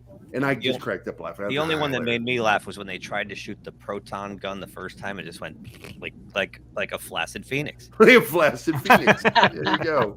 I don't think I laughed once through the whole thing. I laughed once in the trailer because the joke was timed better in the trailer than it was in the movie, and that was where the one where Leslie Jones has the one standing on her, and she's like, "I'm gonna go," and they're like, "No, don't go, don't move," and like it's so much better than timed in the trailer because it drags on forever in the movie, right? And it's like, no, it's just a funny joke for like 10 seconds. You can't drag it on like that. The timing was completely different in the movie, and it's just like that was the only time I ever chuckled at anything in any of that stuff because even the Chris Hemsworth stuff could have been funny, but they played it off so dumb. Yeah.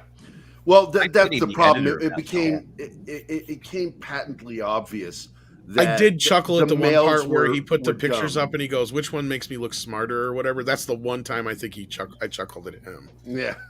Whoever had to cut that film, I pity because it was mostly improv. It was all improv. You could tell he couldn't find a place to cut. They're like, where do you cut this? They just wouldn't shut up. Yeah. Well, the humor of the original Ghostbusters came out of, Bill Murray, Dan Aykroyd, Harold Ramis, and Ernie Hudson reacting to the actual ghosts. Yep. And then the other part of it was, Bill Murray's just, deadpan, snarky humor. But the other side of it was Bill Murray and Harold Ramis and Dan Aykroyd's straight man humor, right? It exactly. was the whole, here's an example, Tom. Deadpanning them. Where do these stairs go? They go up. They go up. Oh my God, a class 5 full roaming vapor. Like they're talking the text. Exactly. Deadly serious, and that's hilarious. Well, there's a great line that serious. There's a great line that didn't make it into the movie that kind of sums up Egon in my mind perfectly. I wish it was in the movie, but it's a scene where what's his face, Dickless, Walter Peck. Walter Peck, yeah, he's accusing them of causing mass hysteria and all that stuff, and he goes, and they stole nerve gas and all this stuff. And he goes, why would we steal nerve gas? If we wanted any, we just make it ourselves. That's a great line. That's a great line. I can't believe it didn't make it into the movie. Yeah, I'm like, oh my God, why isn't that in the movie? It should have been.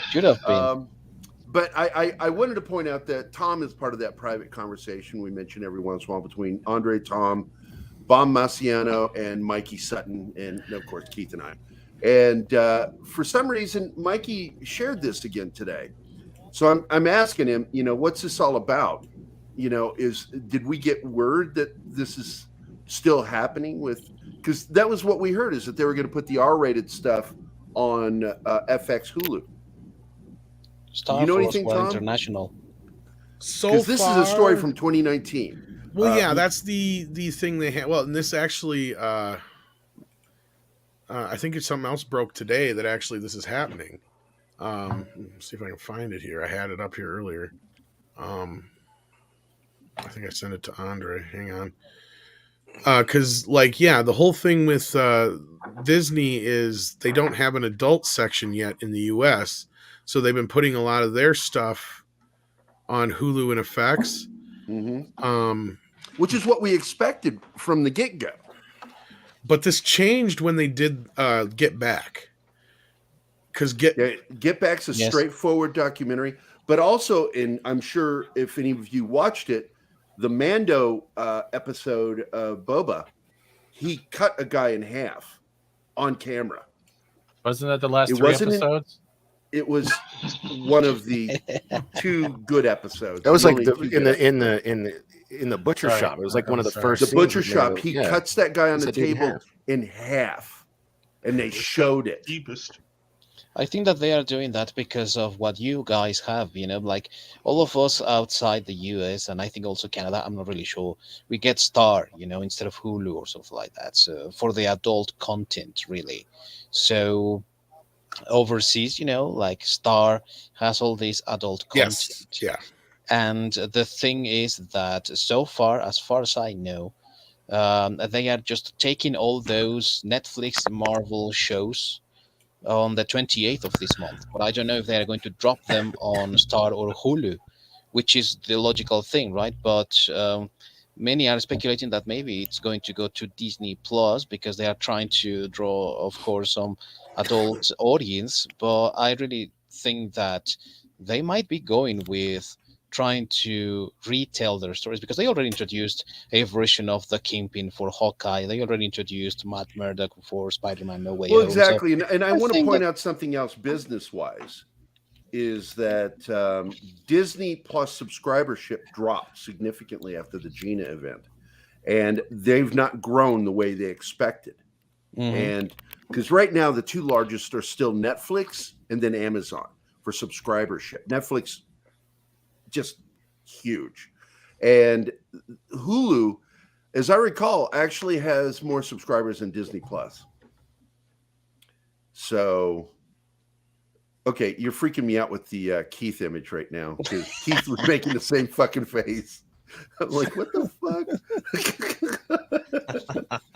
Well, as I just showed you there, this is now judgmental kid.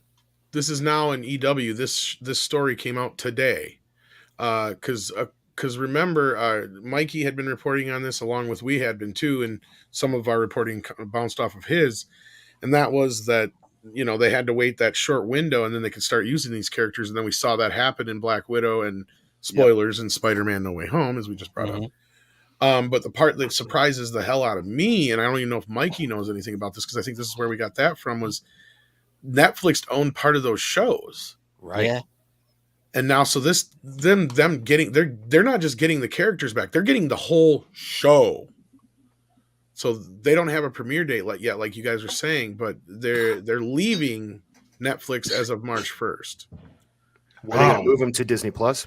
They're either moving to Disney Plus or Hulu. They haven't specified. Okay. I think I've got a feeling because Mikey is waiting. He just told me he's awaiting confirmation. This is kind of big news. It's going to be Disney. I got a feeling they're going to change their mind in order to increase subscribership. Well, also this means that a lot of the actors and stuff will probably be made available now for any of the Disney stuff they decide to do. Yeah, they can bring in now everyone. Yeah. Well, we did hear a rumor that Bernthal had signed on, which was kind of a good sign. And if they bring these on unedited, that is a very good sign for us kids. Ooh. That's my fear, is if they bring them to Disney Plus, are they going to hack them down? Chop them up. Yep. How much Mandalorian will they insert in each one, though? That's the question. All of the Mandalorian. Every 3 episodes, we'll get 2 episodes of Mando. They should have one special about every Grogu. episode, Mando just coming in with the black saber and cutting somebody in half. Oh no! Remember? Okay, let's look at it this way. Let's look at it this way. Remember when we used to have like old Transformers and stuff, and it would have their flinching scenes and be but instead, just gonna have Boba or Mandalorian cutting across the screen. Yeah, that's all it's gonna be. Only you knowing is half the battle. Gee, yeah, I had a first sergeant say that one time during formation. He's like, knowing is half the battle. And I raised my hand. I said, losing is also half the battle, first sergeant. Yes. The more you know, bullets hurt. How long were you on KP for that one? No, I didn't. But the first sergeant turned and looked at me and he goes, "Where's your military bearing, son?" And I pointed with the drill sergeant hand, the knife hand. I said, "It rolled right over there, first sergeant." He turned to look, and then he turned back real quick and shot me a dirty look. And I said, "Don't be mad at me. You're the one that turned and looked." He liked me. I was when I first got in, I didn't like it. They called me Private Joker. And I'm like going, that name's already taken. Fuck you. And eventually my nickname and my call sign was Ghost. And which is why I took the music name Cohen's Ghost, because it's been my nickname for 35 years, being a ghost. Because I'm quiet and I sneak up on people and they don't know how can somebody so big. Keith's seen me walk around quietly. Keith's seen me walk. I walk very quietly. Maybe you can walk quietly, but I have startled He people. can't walk quietly. I've heard. I scared the shit and made my stepdaughter piss her pants the other night because I walk very quietly. Jesus. And I used to make fun of Zoe for it. I said, "How is it that remind me to never let you run my kid, even though it sounds like a herd of elephants when you run, Zoe. You're a 7-year-old kid and you sound like a herd of elephants. And I, the fat guy, walk quietly." If Gary's shaking from running, there's a problem. If this deal goes through, and it sounds like it will, for all of this stuff. That, way to circle it back. Thanks, Keith. Makes Jeff Loeb's stock rise. I still think Warner Brothers could get away with bringing Jeff Loeb in. Not to head up anything, but at least he's got talent. He put together the deal for all this stuff. Now, whether you want to admit it or not, a lot of this Disney stuff, especially recently, has had problems. Jeff Loeb is talented enough to make this stuff work. And if they're not going to have him at Disney anymore, it would make more sense for him to go to Warner Brothers and get paid. And also, I mean, he was behind Marvel Television, and the first thing that they did with the Netflix deal was to bring in Daredevil. And I mean, it's the best thing written, there in the MCU TV shows. Well, yeah. And also Legion. Legion is a really good example of Jeff Loeb going out there and doing something. It may not have ended well for everyone. I mean, not everybody may have liked the way the show ended, but that was very well done for what it was. Yeah. I would trust Jeff Loeb doing DC TV more than I would Greg Berlanti. The thing with the Marvel shows, as I see it, is that Ike Perlmutter was also behind that, and he didn't allow many of the stuff to also be that connected to the main MCU, and because he had beef with Kevin Feige and all that. But really, I mean, talking about standalone shows, I think that the MCU on TV, on Netflix, has a lot of merit, and a lot of that goes to Daredevil alone, because there is no season there that is going to waste. So imagine if they really took advantage of that potential, and if they really bought the complete shows from Netflix, and now they can have them on either Hulu or Star or Disney Plus or whatever you want to call it, and they continue the line with what the fans have been asking for with a Daredevil season 4, for instance. I think that there's potential for this to finally be connected to the MCU in a decent way. Keith but I wouldn't give them my trust, But here's the other thing though. Disney has been pretty much going woke for a lot of the stuff they've been doing. And Jeff Loeb wasn't really with that, so I don't know if Jeff Loeb would really come back given the unceremonious way he was let go. I mean, it was, made pretty apparent who the boss was, and it was Kevin Feige. So unless she's going to get paid, then I could see him going to Warner Brothers. I'd rather and see offering him a service DC stuff. I think that he should go to DC. I agree. But if he ever comes back, he should ask for total control. He's not going to get total control unless, even if Kevin Feige leaves, do you believe the person who's going to take over after Feige is going to let Jeff Loeb have any real control? I wonder if Chapek is behind this. And the reason I say that, I have a reason for that. Tom. Yeah, let's hear I have a reason. I think because here's the thing. Prior to this, we were under the understanding, unless we were completely wrong under our understanding, that Netflix owned a part of these shows, and that's the reason why the versions we've seen so far of these returning characters are quote unquote 25% different, right? And we were kind of under the impression, and this is not even like a rumor or anything, because I think they had pretty much said it in a few different interviews between different people that they weren't going to be the exact same versions we knew before. But then what happened after Spider-Man came out? Daredevil shot back up into the most popular shows on Netflix. Right. And they knew the rights were reverting back. So who's to say that Chapek didn't go, you know what? It's only going to cost us this much to get these shows. We don't have to mess around with this 25% different shit anymore. Just get these shows back, and then we don't have to worry about it. They can just be the characters. And Netflix is in mega debt. They'll take the money. Well, yeah. Netflix hasn't made any money from the Netflix original content. They're in a lot. No, there's still a few billion in debt. Because they made this decision late in the game to basically build a studio, to own a studio, because it was explained to them, you're going about this wrong. Don't just buy films that are already made or TV shows. You need to produce them for this to work. And they're like, oh shit. So they had to spend another $1 billion and they're already in debt. So, but the thing is, they have such a large subscribership, they're never going to sink, not as it stands right now.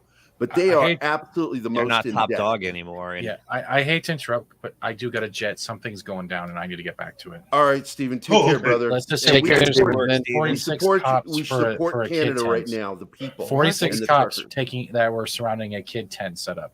Are you fucking kidding me? No, I'm not, because the city will not offer a permit, and they're saying they don't have a permit. Oh, for crying out loud. Other than that, thank you. Subscribe to Pop Culture Minefield and all of these white keys and not white keys on the panel. They're all great. And F you, Tom, you stole me $500. Yeah, Six was asking earlier. All right, buddy, take it easy, man. We'll see you later. I do apologize. I'm out, guys. No worry. Take care, Steven. Steven forgot inflation, so now he owes me $585. Yes. But as I've always said, Steven would rather owe you all his life than cheat you out of it. Well, hopefully everything goes well for him there. The whole thing with Netflix, I think what we're seeing is, I think there's going to be more people at Netflix that are very much like a Ted Biaselli, who is going to see all of this Marvel stuff that they already have as problematic anyway. You know, you're never going to get another show like those made at Netflix as long as you have people like Biaselli there at Netflix. So, yeah, they might as well sell it, make some money off of it, and go from there. You know, I think Netflix for the foreseeable future is just going to be woke central, you know, until something happens. So I really don't see them changing very much. This is a great opportunity for both Disney and almost for Warner Brothers if they decide to go that direction and get Jeff Loeb, which would be a smart play. That would be. Hold on, Tim's in the chat. Our friend Tim from Lords of the Long Box. How you doing, get buddy? him in. Bring him in. Yeah, let's. Tim, I'm going to send you the invite, so you better fucking come, or I'm going to cry. Oh, that sounded gross. Raising. Yeah, I know. That sounded gross. And while we're at it, smash that like button. Follow us on Instagram and Twitter. Yeah, and don't worry, guys. I know in the outro he misses a lot of the links. He's recording a new one. He actually recorded a new one, but I wanted to do another one because I didn't like that one. Normally, I love everything Keith does, but I didn't like that one. I said, "Do it again, motherfucker." That's right. Blame the black guy. Yeah, Keith's like, "I don't work for you, motherfucker." Yeah, when I do Keith as an urban black. You make him sound more black than he is. I just said that. Yo, racist bastard. My name is Keith. I'm Black Keith. Black Keith. Again, motherfucker. I'd like to tell my parents I am having fun with these guys. Did anybody else here watch South Park this week? Fuck yeah. Oh my god, that was hilarious. Oh, I haven't seen it yet. I saw the Pajama Day one. That was. Oh shit! That this whole conversation reminded me of that. No, bring it up because I mean that's a little more salt on that wound. Did you see it, Keith? I haven't seen it yet. Oh, I don't want to give any of it away because it is so South Park is so fucking back into form, kids. This week was so clever. They recast so on point Token's dad near the end of the episode, and it's so fucking awesome. The way they did it. I don't want to. Well, that's a way of putting it, I guess. I'm just gonna put it to you this way, the fact that they used Lord of the Rings on top of it, plus the way they utilized characters that have been around for 30 years, was just pure fucking genius. Pure fucking genius, and it was the perfect timing. Like the Pajama one was great, but this was like, okay, South Park is back.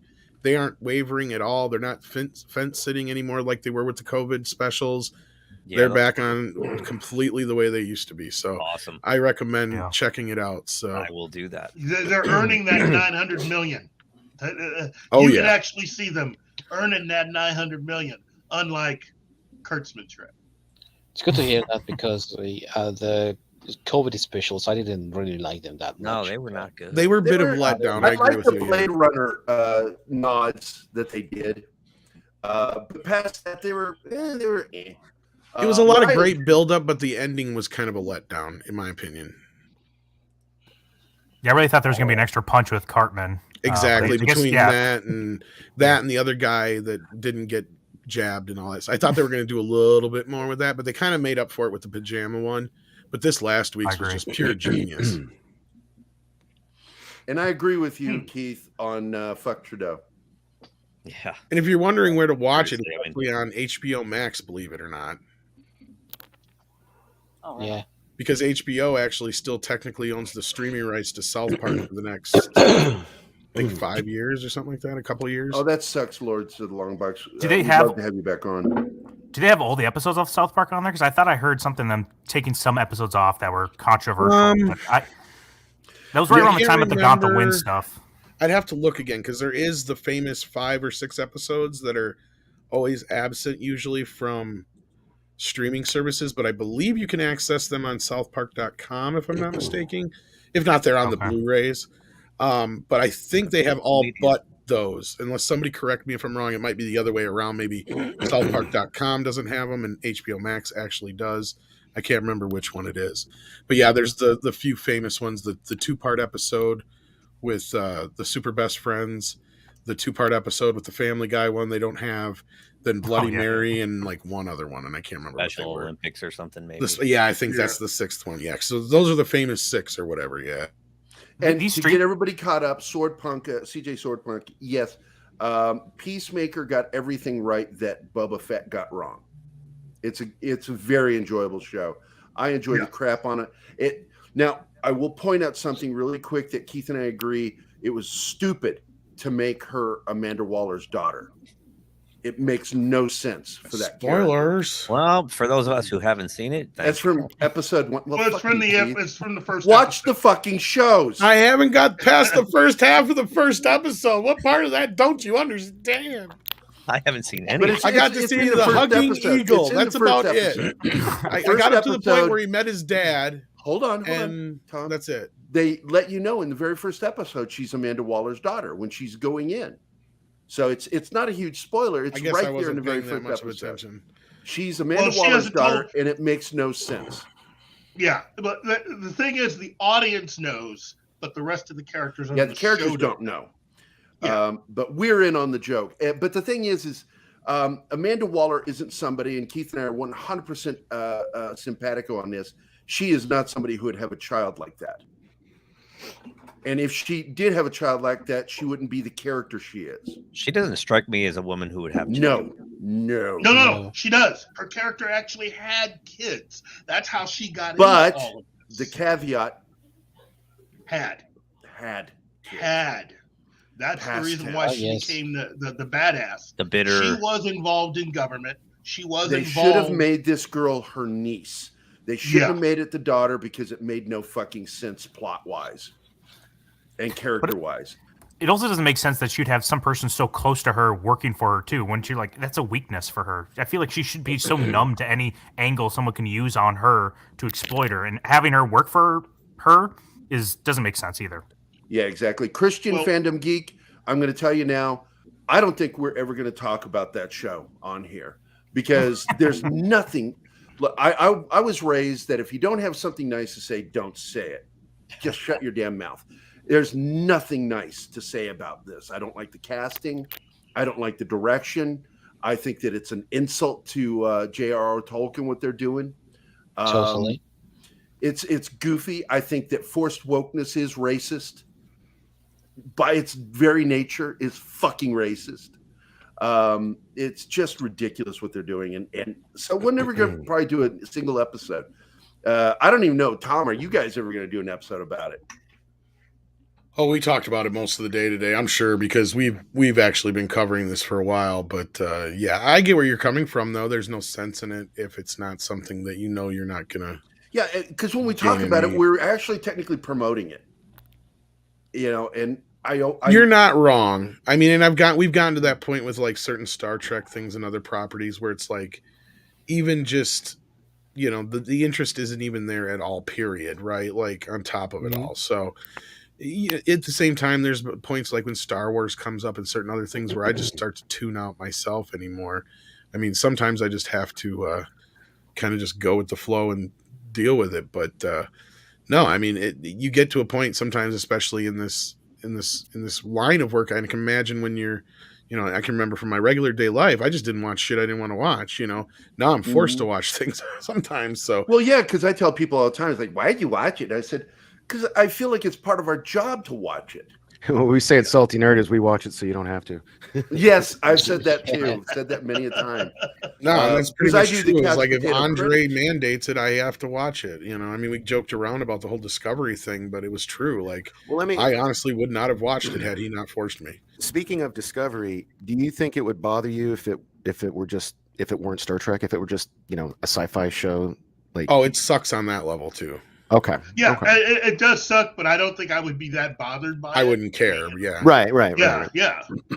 Now, I'm going to agree with Tao Khan here. And by the way, hi, Tao Khan. I don't think I've ever seen you in our chat before. Tom, when I'm working, doing artwork, I have two screens and always have. I've always had two screens. And when I'm working on the right screen, I run TV shows and movies on my left screen.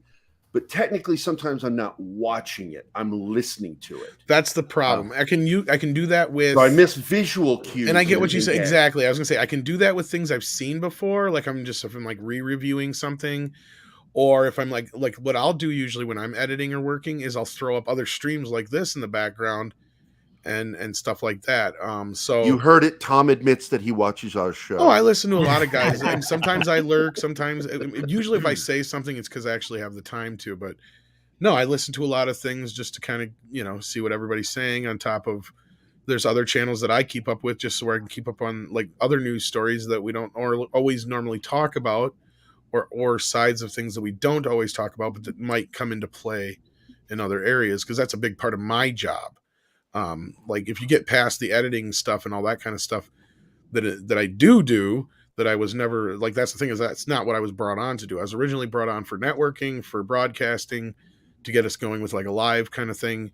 And then my other part was just to help Andre with writing and like research and ideas, right? Like in development and stuff like that. And part of that is, you have to just dig and dig and dig through like tons and tons of stuff. So a lot of our hours is just information mining and research. Yeah.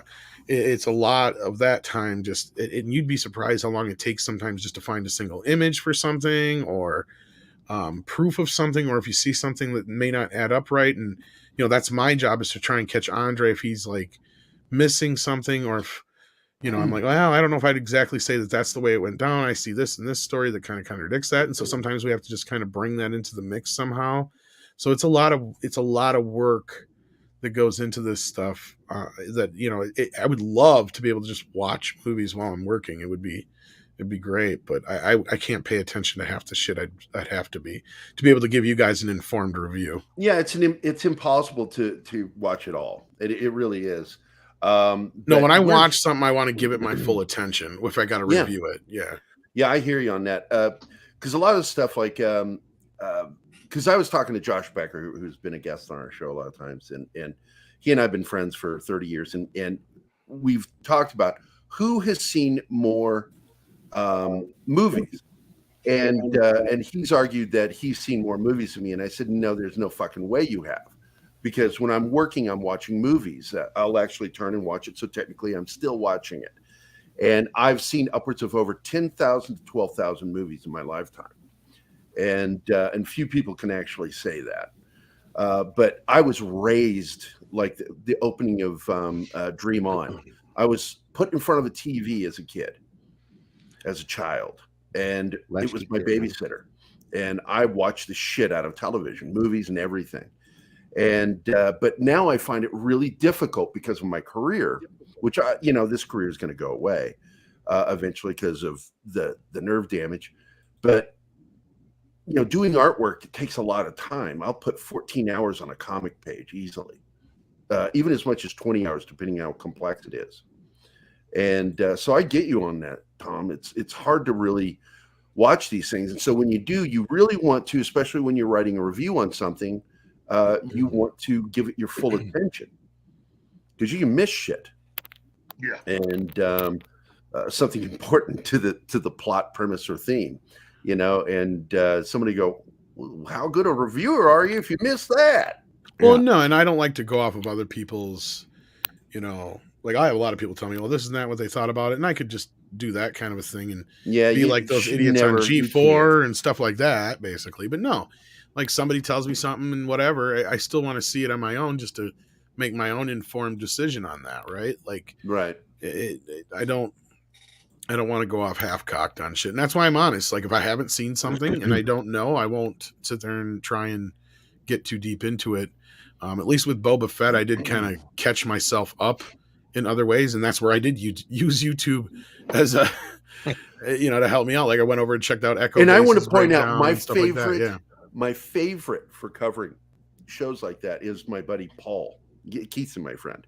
Paul over at Heavy Spoilers. I don't know if you've ever seen it, Tom. You should watch him. He's fucking great. The Heavy Spoilers sounds familiar.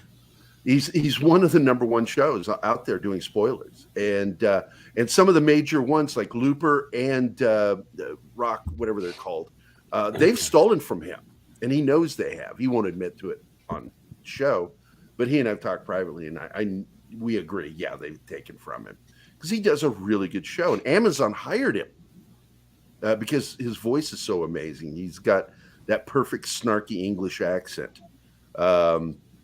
So you should check it out. You're what with the English accent? I still don't know what you're saying, Viking. You Liverpoolians in your fucking slang. No, I don't know. But we are ending the show now. We're going to do an outro. Tom, thanks for showing up, buddy. I want to thank all you guys for being here, man. Thank you, chat, CJ Punk, all you guys. Just thank you so much. I was really happy to see some new blood in here. Christian Fandom Geek, Tao Khan. I've never met you guys before. I'm glad you jumped in. And of course, your mom, PJO. Oh, speaking of my mom, I'd be remiss if I didn't give her a shout out. If you guys want to help her with her retirement plan, she made me this very comfortable beanie, and you know. You just hit her up on the chat if you want to place a commission order. She does scarves too. You know what? I dub her stream mom. Yeah, before we go out, I got to tell a story. When I was in the Army, my Aunt Maddie, God, I love her so much. I'm so sorry when I lost her back in '97. She would knit me things, and I got sent over for temporary duty to Riyadh in Saudi Arabia. And she kept sending me packages, and one of the, she would, sometimes it was food, but she would also do these little knittings, and she knitted me the strangest thing I'd ever seen before. And I'm like, I had to read her card to figure out what the fuck it was, and it was a penis warmer. A sock. And I wrote her back because the guys were just dying laughing, going, "Can I borrow it?" And you can wear it when you roll in the wet spot. So I sent her, So I sent her a letter back going, "Thank you for the knitted penis warmer. We're indoors when it's cold, so we're good. I don't really need it, but I also want to thank you for the size. I'm happy that you thought I was big enough to fit that." She was such a great lady, my Aunt Maddie. But anyway, before we go, I'll go ahead and share my screen here. Let you guys know what I'm working on. So I'm in the middle of Mark May's comic cover. I'm coloring it. That's Richard Bonk's artwork. And so I shined up the titties and everything on the cave girl. And very nice. Oh yeah. I'm a good colorist. That's awesome. And this is, and I thought you guys might enjoy it. I'm not going to show you what's in the background.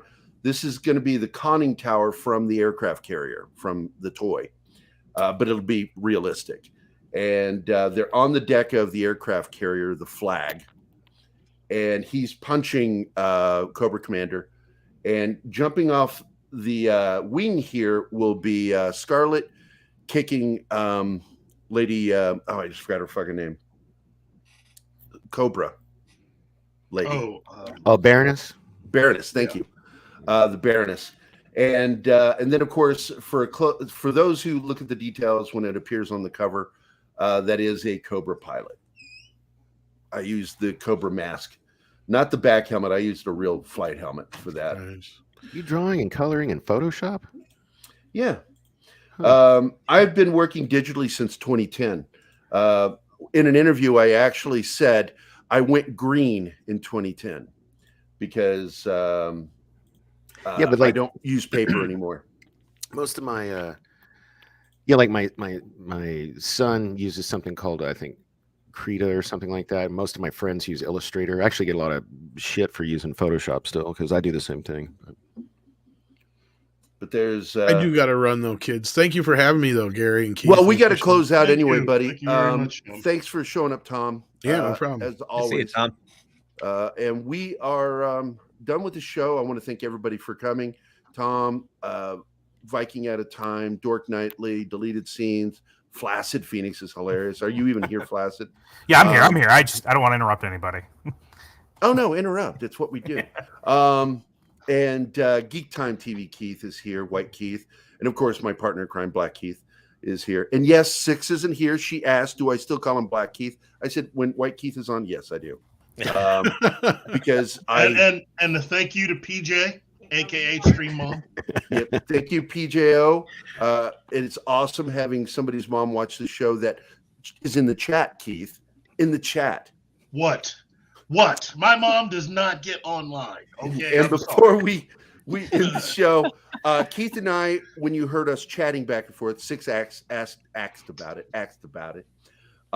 We are going to try to get our daughters to take over the show for an episode, and I think it'll be fun. I'll get Dava, Zoe, and your daughter on the show. Yeah, she look. My daughter very rarely asks for anything, and when I told her that we could have her on the show sometime, it was her idea to try to get all of our daughters together to just take over the entire show. Nice. So Nice. Oh, it's going to be fucking great.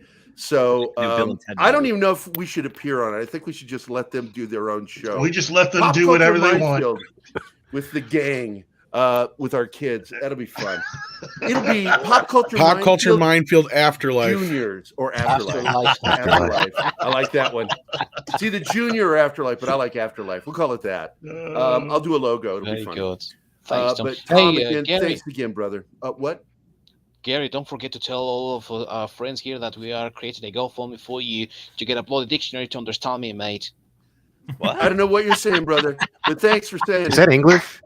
It's something. I don't know. I understood part of it, but I'm also Irish, so maybe it's old gay English. You have Irish part understood, you know. Yeah. See, I can understand that. Well, yeah. just let's put it this way, buddy.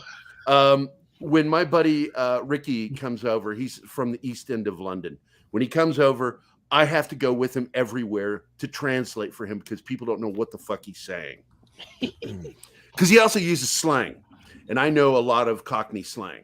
So, but anyway, that's the end of the show, guys. I want to thank everybody for being here, especially PJO, because having a mom in the audience is awesome.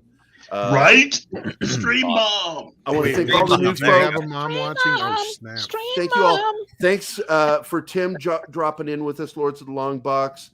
One of our favorite comic shows. He gets into delves into the comics, kind of like Heavy Spoiler, because Heavy Spoiler is a comic book expert. So, but I want to thank everybody for being here. And with that, I think we're the fuck out of here, aren't we? Are we out of here? Yeah, I think we're out. We were just telling him to get off our lawn. Yeah, get off the lawn. Tell him, Keith, because it sounds better when it's an old black man. Just get off our lawn. Hey guys, thanks for watching Pop Culture Minefield. If you've enjoyed the show, please remember to like and subscribe, and don't forget to hit the bell icon. Remember, you can find us at Pop Culture Minefield on both Facebook and Instagram. Thank you again.